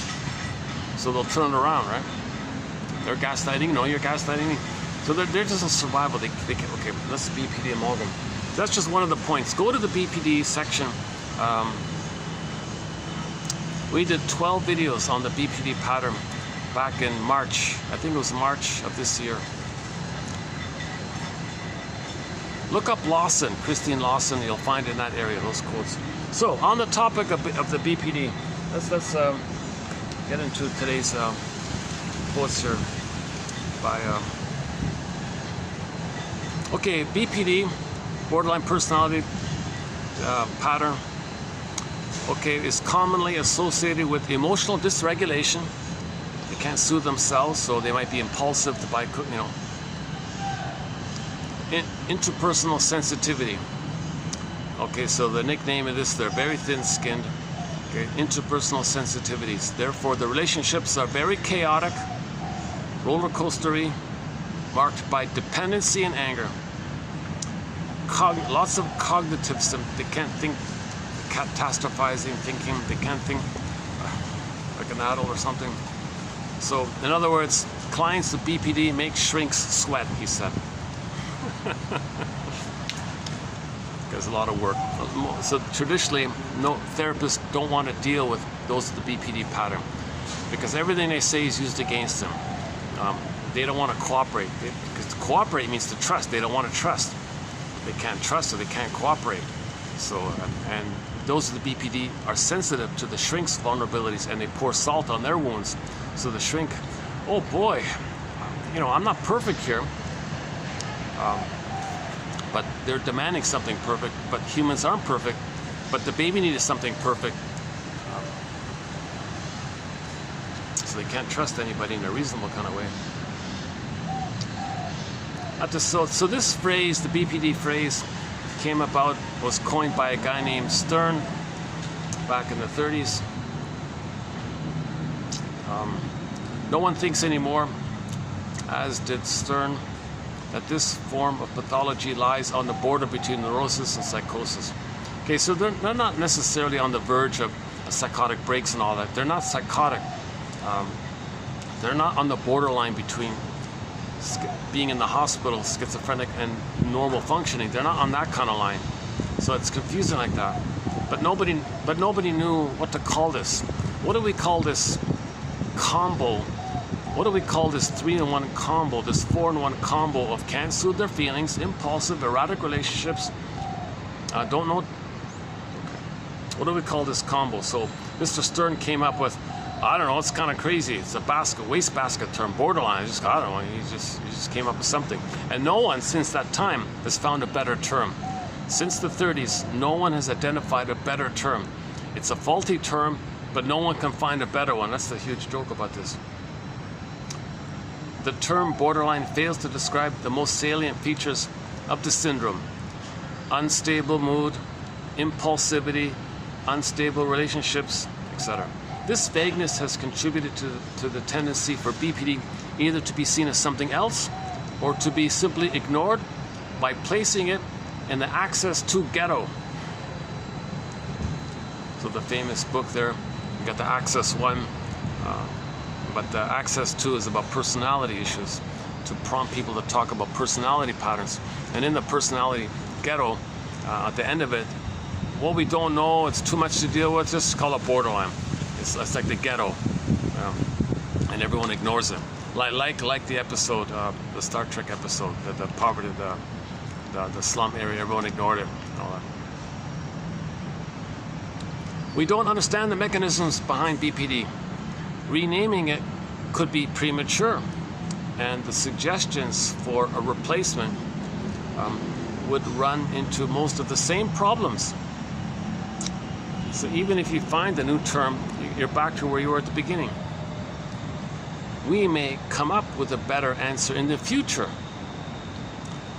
but until we know more, we may as well continue to use this admittedly imprecise diagnostic label. Get back to Mr. Stern. Mr. Stern described BPD as psychic bleeding. Interesting phrase, eh? Psychic bleeding. Like this dispersing, like there's no identity, so your mind is all over the place. That's why you're so intuitive, right? You're symbiotic with the world or something. Or you're, you think you're others all the time. Like people who mimic others all the time, because they have no solid sense of identity, so they mimic others all the time. He thinks this still applies, even 80 years later. A biopsychosocial definition of impulsivity. So regarding the impulsive part of it all, so one of the traits of BPD is the impulsivity part. So under this impulsivity part, one guy decided to describe it as decreased sensitivity to the negative consequences of behavior. Yeah, so if it's a bully pattern, they're not going to care about the consequences, right? If they're hurting themselves, they don't really care about it. They don't think like that, right? They lack that Zen-like quality to think before they act, before entering into a neurotic spiral. They're too impulsive because all the feelings come up and they got to act out to deal with the feelings, and they can't anticipate the harm it does. They just want to survive in the moment. Rapid, unplanned reactions to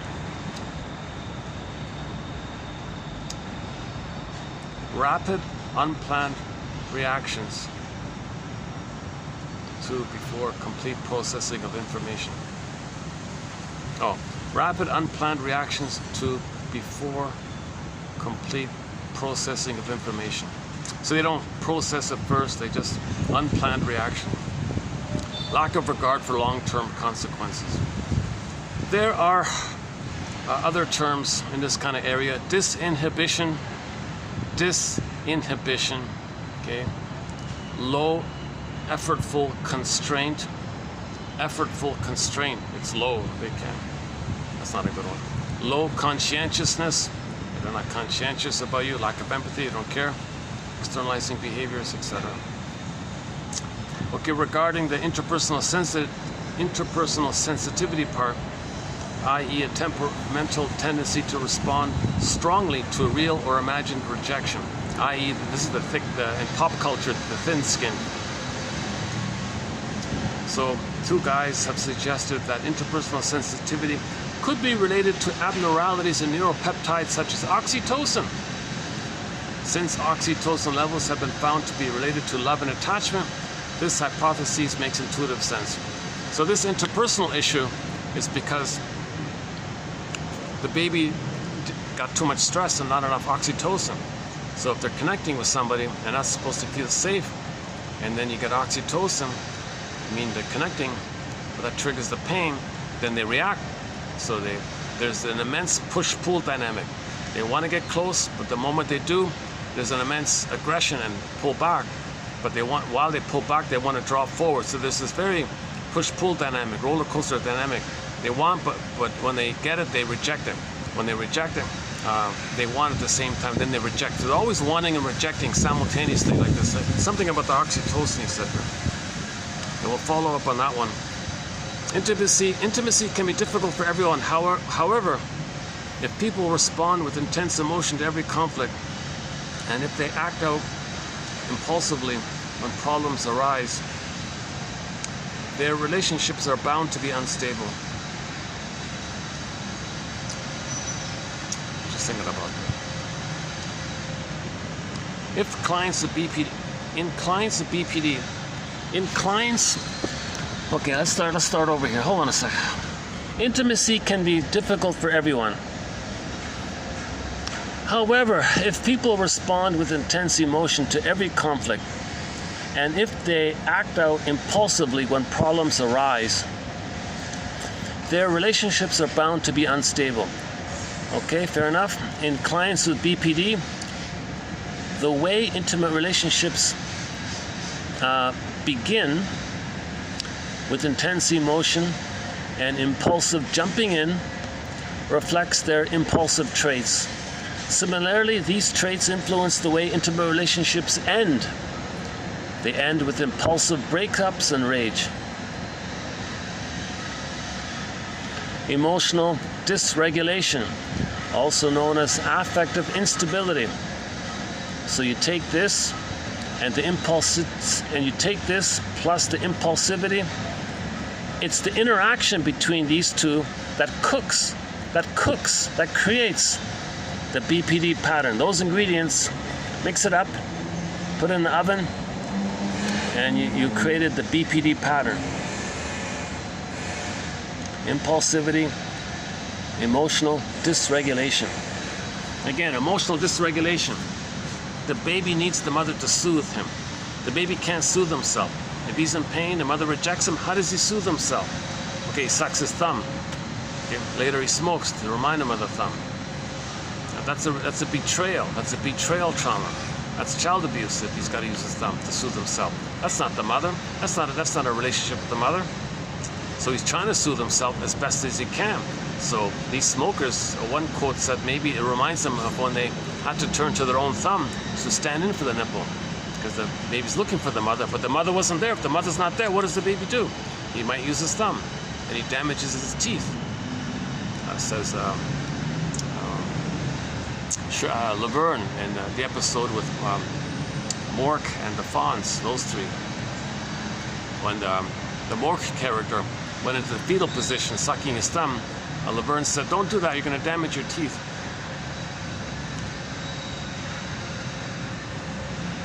So the baby's overwhelmed with stress. He needs the mother to soothe him. He needs the mother to hold him and make him feel safe. If the mother soothes him, he remembers it, it's set in him, he can regularly be in a soothed, kind of calm temperament by that. If that's failed, he spends his whole life looking for soothing things. He'll attempt to soothe himself, be disappointed. Attempt to soothe himself, be disappointed. So they may become smokers, emotional eaters, drinkers, gamblers, whatever, manic behavior. Or they distract themselves from it. The role of the mother is to give the baby a rhythm of safety.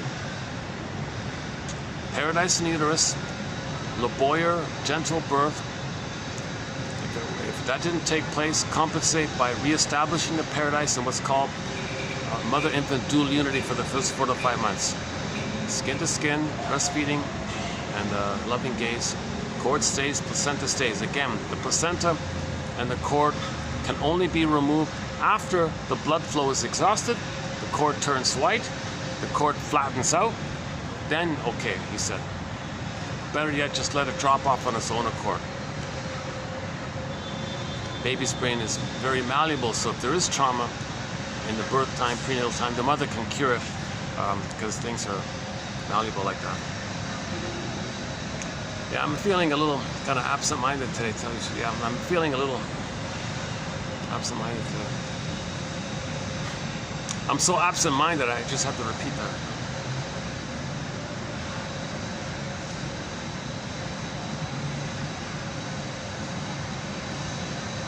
Another sign of the BPD problem is if you ask them, they don't want introspection, like they don't have empathy or something.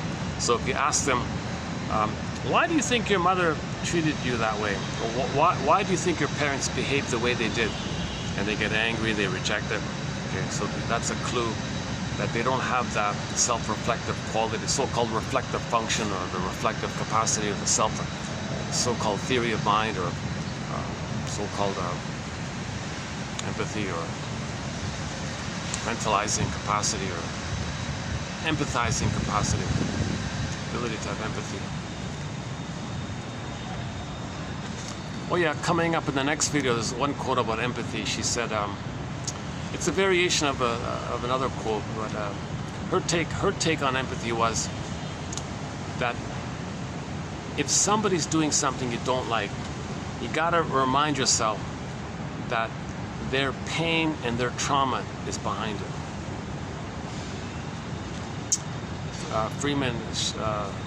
John Thurot's version of it is the things you dislike in a person, well, those things you dislike, those are their defenses against fear. Tomorrow's one is, well, the things that you don't like, it's coming from pain, it's coming from hurt, it's coming from trauma, it's coming from this kind of rage with the mother, it's coming from this cry for love, it's coming from this kind of area. You don't like it, but see it in that kind of area. That's theory of mind, like the motivation behind their behavior. Why are they doing what they're doing? Well, the trauma, the compulsion, the pain, the discharge, the cry, the repeating, trying to soothe themselves, trying to distract themselves.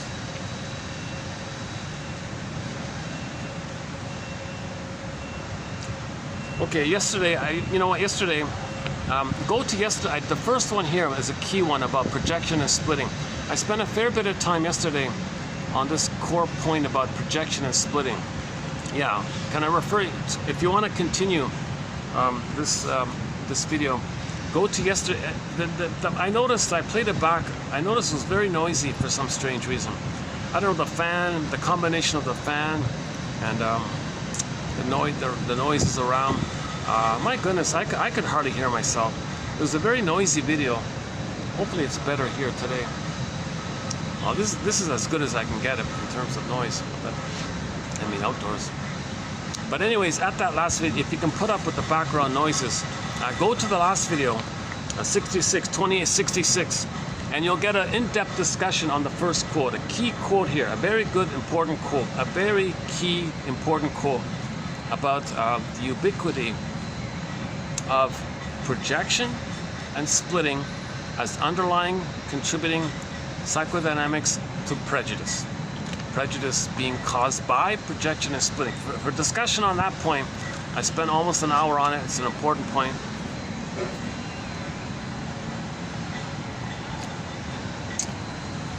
Yeah, it's a good quote. Good quote.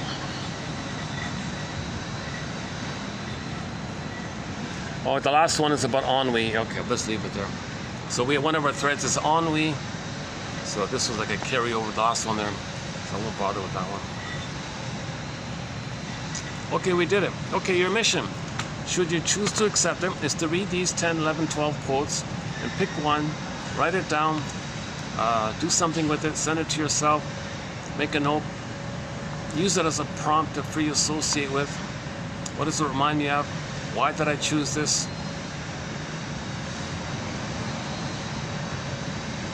Or choose a quote you don't want to pick and identify that. I don't want to choose this quote, but this is the quote I don't want to choose, and talk about that maybe. Choose, I don't know, just choose one somehow, some way. Just choose one and do something with it. If there's really nothing for you, okay, maybe the next video there'll be two. So the idea is maybe one a day kind of thing. That's Robert Blythe. I'm following Robert Blythe's advice.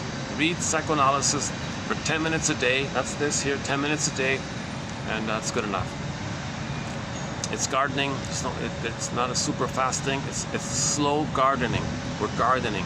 We're trying to be our own gardener, our own detective. These detectives, things are slow. These detective work is slow usually. So it's slow work. We're trying to weave this basket. We're trying to weave this lasso of truth. Lasso of truth.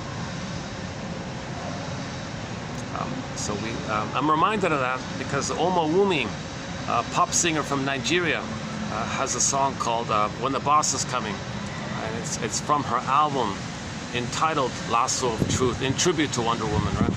So we added that song to our soundtrack. It's a fun, techno, thumping, modern, disco, danceable kind of song called When the Boss Is Coming.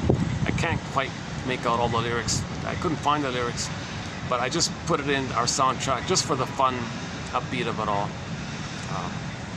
But most of our songs have a psychological message, like Katie Lee mentioned earlier. But a few songs are just for fun. And another song we just added to our soundtrack is the Delhi one. Delhi, I forgot the last name again. Rysdyk, R-Y-S-D-Y-S-K, something kind of like that. If you look up Delhi, D as in David, E-double-L-Y, Carry On, Wayward Son. cover. You'll find it. It's just 2 minutes long. Just this young gal with a broken old simple acoustic guitar, just strums a few chords and belts it out nicely. It's sweet, very innocently. She just did it kind of very innocently, right? Other people who cover it try to be bombastic about it. She just relaxed and does it in her own innocent way. It's a great cover, so we added that. So that's a psychologically minded song. Carry On, Wayward Son. Discussed two videos ago. Yeah, that was interesting. It's a blending song. It's a crossover of 3 major points: the hero's journey, okay, the facing narcissism, and the Dionysian thing about the hallucinogenic issue. It could be all 3 mixed in one, but I concluded with the positive one because the final line is, "At last, I no longer feel empty." That's the healing one. Yeah. Carry on, my wayward son. The chorus is a lullaby, so if it is a hallucinogenic thing, you're reminded of the mother soothing you. Oh, don't worry, lay your head to rest. Don't cry, everything will be okay. Don't cry. You know, so he's reminded of it. So carry on, everything will be okay. Carry on. So the lyric is inspired by the memory of mother soothing the person as a baby, but he forgot it. Took the thing and it came up like that. But again. This shouldn't be done because it'll usually on average cause more problems. At best it doesn't harm you, but at worst it'll cause way more problems. You won't get any benefit by it. You won't get any benefit. It's an amusing thing maybe. It's an escapism kind of thing. So what? You remember what you felt like when you were in the uterus. So what? You were in the uterus, you felt cosmic, you felt timeless, you felt infinite, you felt space, you felt no self. It felt like this cosmic blissful thing. Okay, so what? We're not meant to tap into that. We're not meant to go back there. We went through there, it's a one-way ticket, you're not supposed to go back like that. So we have a thing called pathological nostalgia. If you don't want to face your problems, just go back to the time in the uterus. It was a blissful Garden of Eden. Here's a trick with the brain, the chemistry, to bring that up. And excuses, well, remember in the uterus you were whole, so maybe go back to the wholeness. Maybe your body will sort itself out like that nonsense. Now, only mourning can resolve trauma.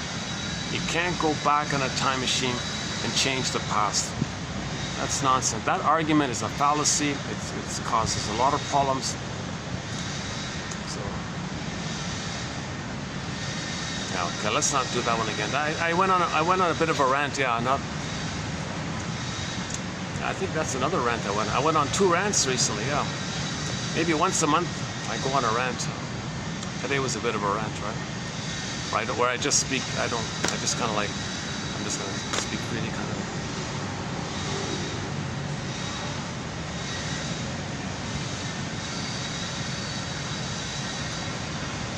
Yeah, luckily this crane wasn't working today, otherwise it'd be too noisy. Yeah, whatever this is.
wrap it up here.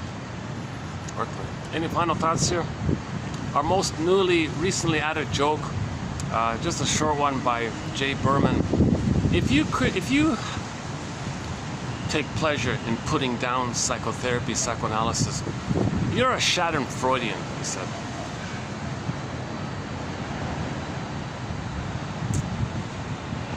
We need more Freud than Freude.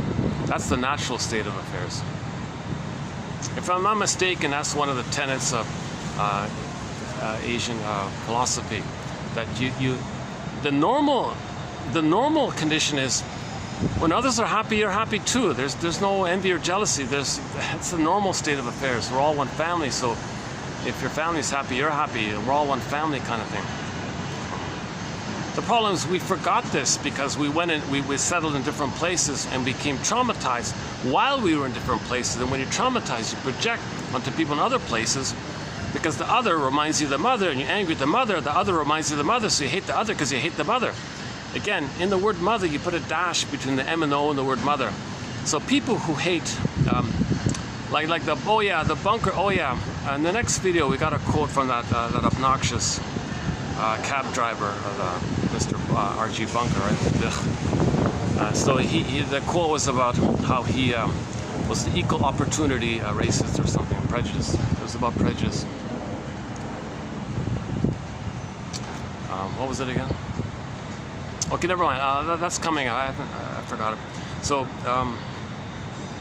you see, if someone is seen to you to have any difference from you, any difference, okay, that means you didn't get enough love to achieve your differentiation from the mother. Okay, so you're angry at the mother. So the other is the mother who didn't give you the love to get your difference. So you hate difference, okay, because you didn't differentiate to get self and other. Where I'm okay, you're okay. Normal development. Mother loves the baby, he's okay. Mother's okay, you're okay. Mother hurts the baby. Okay, he's not okay, mother's not okay. Okay, so if you see something out of you and you can say, oh, that's the other, that's the mother who didn't give me the love to have my subjectivity. So you hate your mother for that. So you project your mother onto the other and hate the other because you hate the mother, or you're angry at the mother because she didn't give you the love.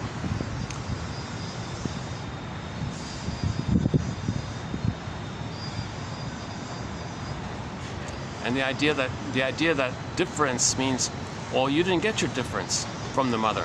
So you hate people who are different from you, right? Different culture, different language, or just skin tone, whatever. But the core primary issue on prejudice is the first quote today. Okay, splitting and projection. Okay, you felt shamed by your mother, and your mother was a monster. You split her off, you compartmentalize it, separate psychic bin, buried, projected, to make you unaware of the pain that is within. So, you feeling no good, and mother's a monster, you say others are no good and they're dangerous. Okay, that's it. That's a simple, that's probably the simplest, most soundest explanation for prejudice. Okay, go to yesterday's topic on splitting. Okay, remember the baby cannot handle under heaven over hell. It's either heaven or hell. He splits it. Mother hurts him, she's a monster, he's no good. Splits it. Others are no good and they're dangerous. And then he hallucinates, he's special in one and mothers are wonderful. He accepts that, it's made up. So the baby's temporarily engaged in splitting. But the point is the split side, okay, the part self that feels no good and the part other that's rejecting, that's projected onto others, and it's fused and it flips around, so they're both no good and dangerous. So if somebody goes around like that, oh, they're no good and they're dangerous, okay, that's how you feel. That's your experience with the mother. It's repressed, split off, and when that's the case, you project it. Oh.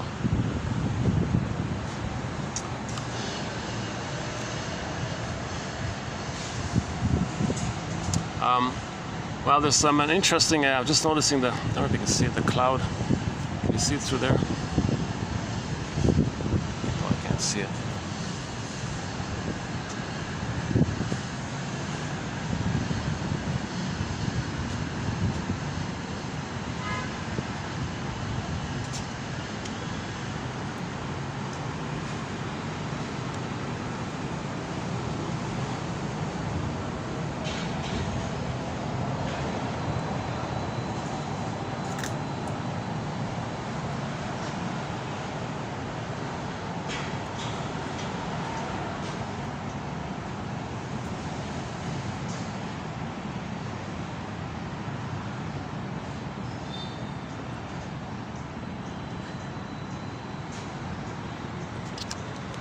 See, propaganda is code for all the lies the mother put onto the baby, and the baby had to believe the mother.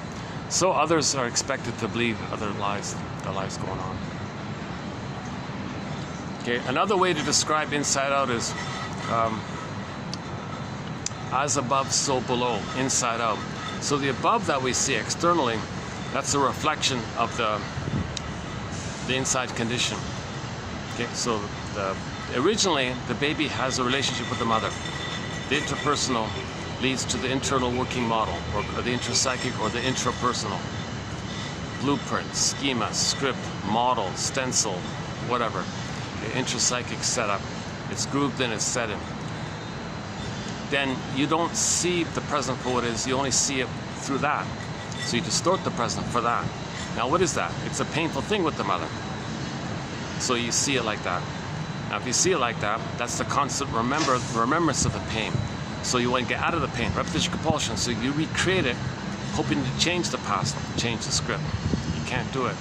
Yesterday's topic about the record, the 45 record. So we have a very good metaphor about the record, the 45 record. Go to the last video.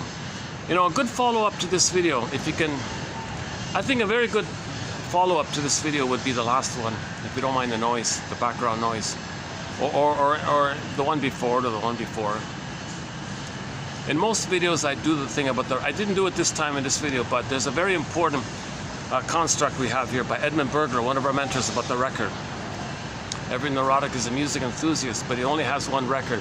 He carries it with him everywhere he goes. Every time he sees a turntable with never-ending fiery ardor, he spins off that record. And I discussed what that means in the other videos.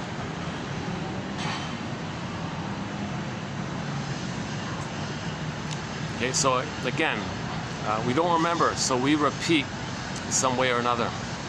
Once we remember, make the inference, and remember, have the abreaction, the delayed feeling of what we couldn't have felt back then. Now we can feel it because we have the delayed understanding and the memory by the inferencing. That's the abreaction. Then we stop repeating. When you can live in the present and feel in the present, you don't need to repeat the past. If you don't know the past, you keep repeating it till you know the past. Once you know the memory, then you stop repeating. We repeat in an attempt to remember. So when you remember, you stop repeating. Let's see, can I go here? One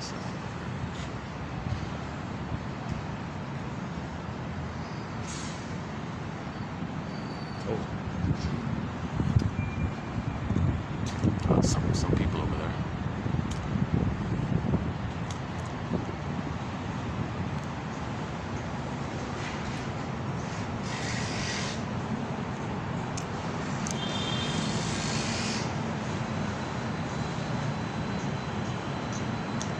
So last week I went to a park, yeah. I'm still thinking about it. I want to go back there. I want to go back to that park. It takes me almost an hour to get there. That's the thing.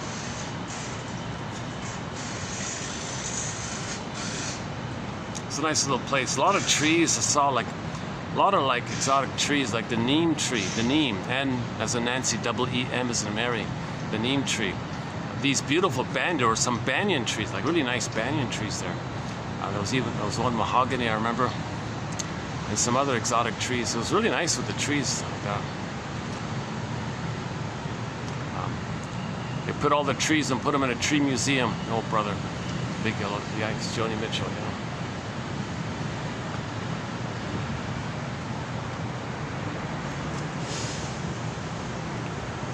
Oh, the crane is working. I can't quite make it out what it is.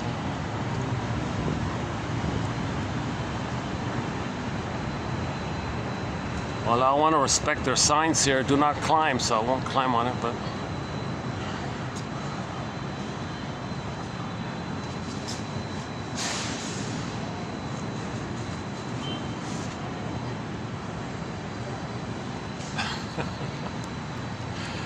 Before those signs were there, I think I did once.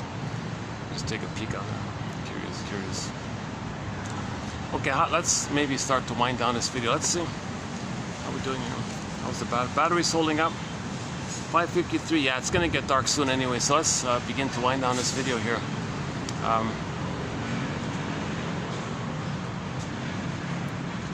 We can all live like nomads, or I nomad at you, you nomad at me.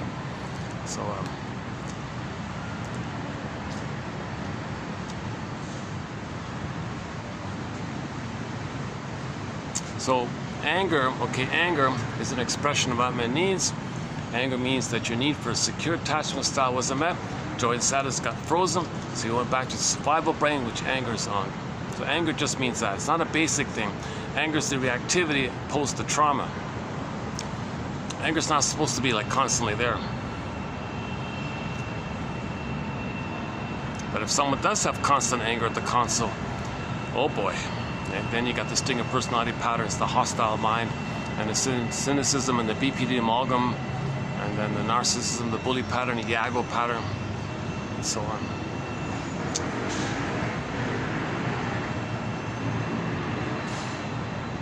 So anger is an inference that the baby was traumatized. Of course he's going to be angry if mother hurts him. Of course he's going to be angry. It's common sense, right? So feelings and needs, F and N. There's a link between feelings and needs. If the baby's needs are met, the pleasant feelings are there. If the baby's needs are unmet, those pleasant feelings zoop away. You go back to the primitive brain, anger hops up. Anger is impulsive, and reactivity, and doesn't care, and all the typical toxic slogans. That's survival anxiety.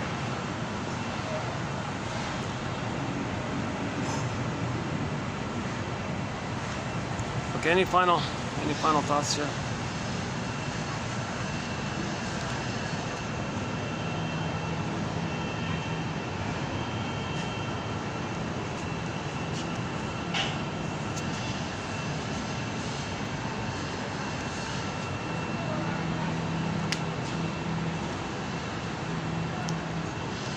You know, content-wise, yesterday wasn't bad.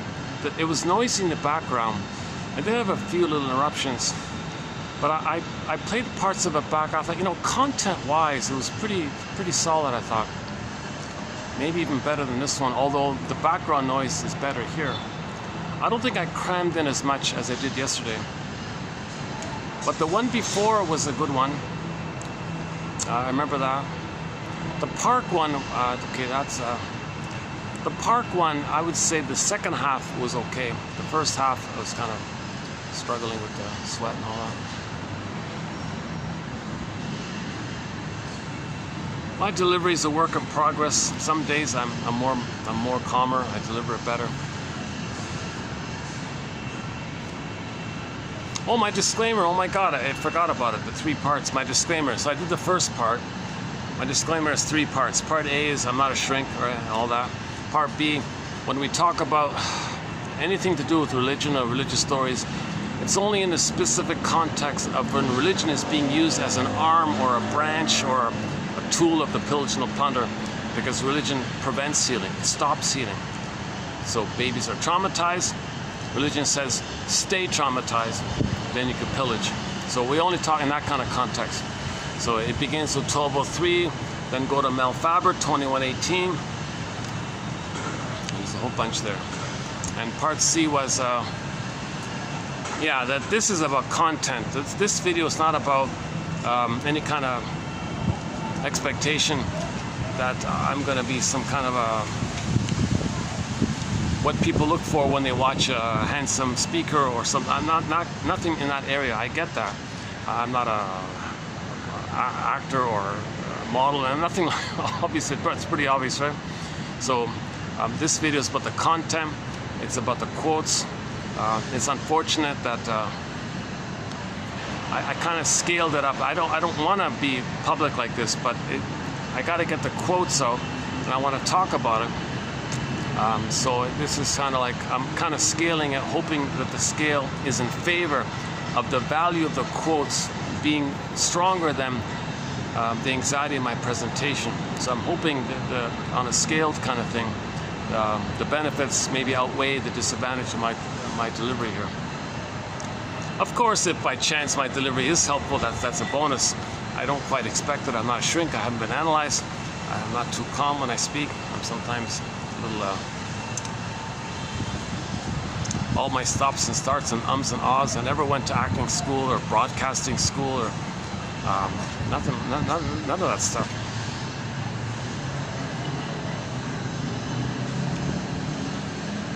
It's a pity, yeah. It's a loss on my end that I couldn't really focus on anything during my school time. Otherwise, I'd be an inventor. First thing I'd invent is a pop-up chair. Something like this. I'd invent a chair that could pop up to something like this, right? Like that's a pretty good. This is a pretty good chair. This is a very good chair. Yeah, this is a comfortable chair. It's just made with like a cloth kind of thing. But this could be some kind of a special material, right? That folds up and unfolds kind of thing, and it could pop up and I can carry it like an umbrella kind of thing. Kind of like the stool idea wasn't bad. There's a pop-up stool. It just looks like a frisbee. You twist it and it pops up to like a stool kind of thing. Well, just expand on it, maybe, so it unfolds into a chair like this with armrests and a back part, right? And it's you know, it's comfortable when you sit on it. Yeah. So it could be made out of both cloth and air, I guess. Air and cloth somehow. The frame could be like a strong air thing, and the seat part can be like a cloth one like this. Oh my God! It could be a bestseller, right? You got some kind of patented new technology to do it. Folding chair, so you don't gotta carry those clunky, heavy lawn chairs when you go to the beach or something. You just have it in your purse or pop, there's a chair. See, I'm thinking like, it's on my mind because I want to go to the park. It's an hour away. If I carry my existing chair, this clunker that I have, this heavy clunker thing, jeepers, I got to carry it there for an hour and walk around with it, and I can carry it. It's kind of heavy like that. So I wish I had something like that in a fold-up, pop-up kind of thing.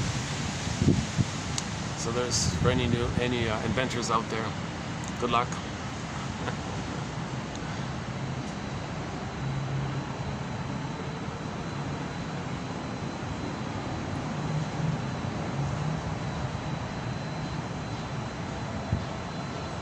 Yeah, why not like an air thing, like those air tents? Why not like that? But not like a spongy, not like an air mattress, right? Not just simply an air mattress thing. Or why not? Maybe the air mattress could be shaped like a chair. Maybe it blows up like you blow up an air mattress, but the thing is shaped like a chair. And there must be some kind of support beams involved somehow.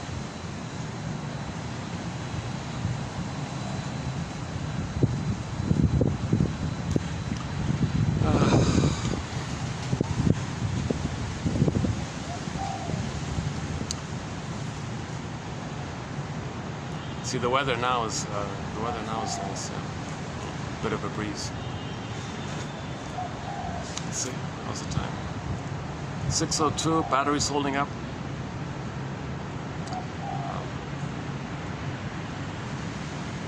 So anything else? So we talked about Dionysius recently, ennui recently.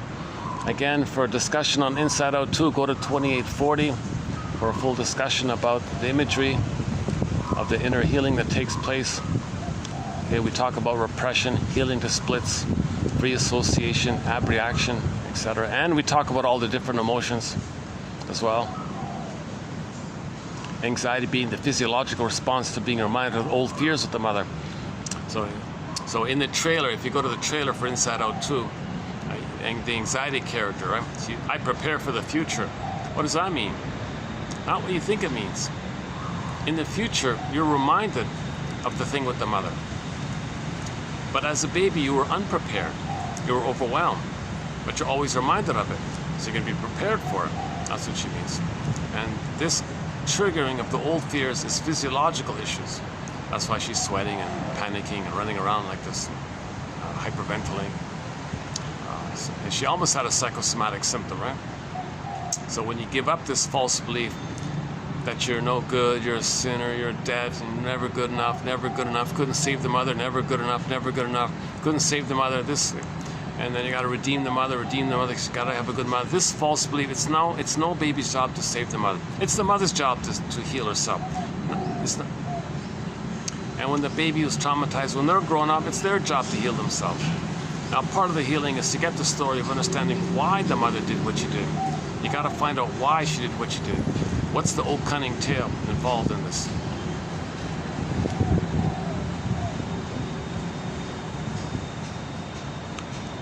And if the parents didn't see the person as a child, so one clue is, well, they're dealing with their past, so they're not enjoying the present, they're not seeing the present. And Bruce Springsteen makes an important point. Independence Day, Toronto, YouTube, the intro that he gives. See your parents as people. Not just as parents, but see them as people, and with the story that they had hopes and dreams didn't pan out, and be surprised by that.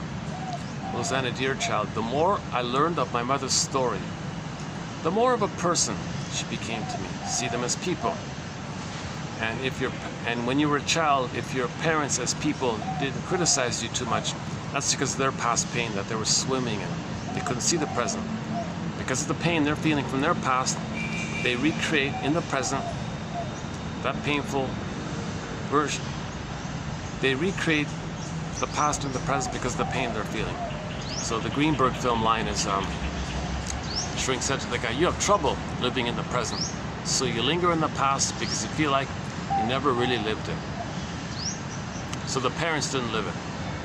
So to forgive your parents, see them as swimming in their past pain, and they couldn't enjoy the present. That's part of the forgiveness. And the parents might be victims of the pillage and the plunder, another part of it. So it's not their fault, obviously. Then you got to get the broader issue. How is it that we're homotraumaticus? How did that happen? Well, we offer one theory here about the serotonin from 10,000 years ago. I don't hear anybody offering that kind of theory, but it'll be updated, but just exploring here. So once again, like Robert Bly says, 30% of what you heard in this video is wrong. It's up to you to figure out which 30%.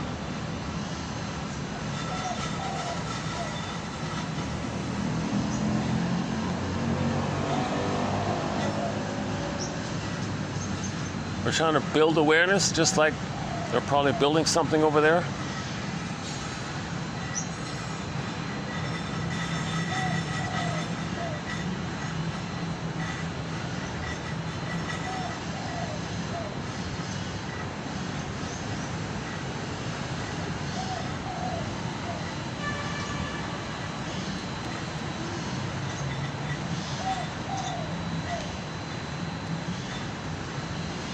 Yeah, I think I finally found out the name of those birds that walk around on the ground. Spotted dove, I think. I'm not sure, but I think for the time being, I'm going to call them the spotted dove. If those birds are spotted doves, I'm definitely going to include them in our companion birds. So we got the pigeon, the crow, the blue jay, the loon, the heron, and now the spotted dove. That's what it is. Oh, the swan. Let's not forget the swan at the other place, the swan place. Yeah. That's been part of it. The heron. Oh, let's not forget the heron. Oh my God. I have a flash memory that I was on the shoreline about 2 years ago. And roughly 2 years ago. And I didn't know it, but just in front of me, there was a heron. Just in front of a rock that I didn't see him because he was right beside the rock, but I could see the rock, but I didn't see there was a heron right there.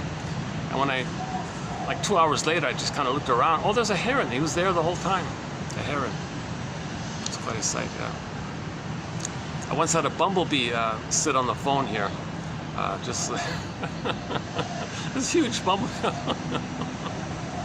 A few mosquitoes, the gecko, the cat. What else?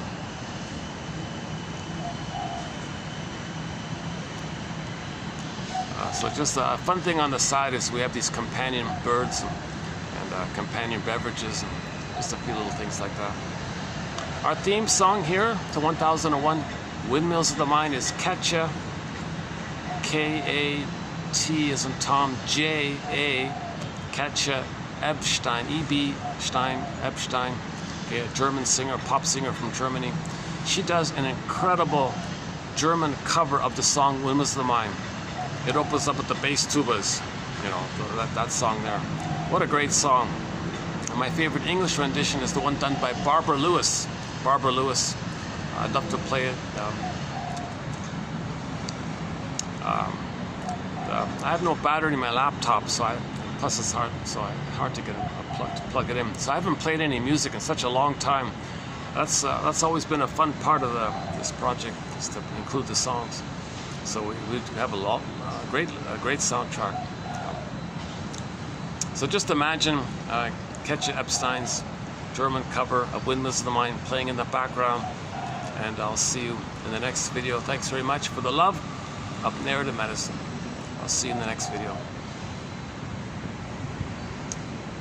Katja Epstein's German cover of Windmills of the Mind. Down on. Okay, or if you don't find it, Delhi's cover of Carry On, My Wayward Son. Carry on, wayward son. Carry on, my wayward son. And I'll see you in the next video for the love of narrative medicine.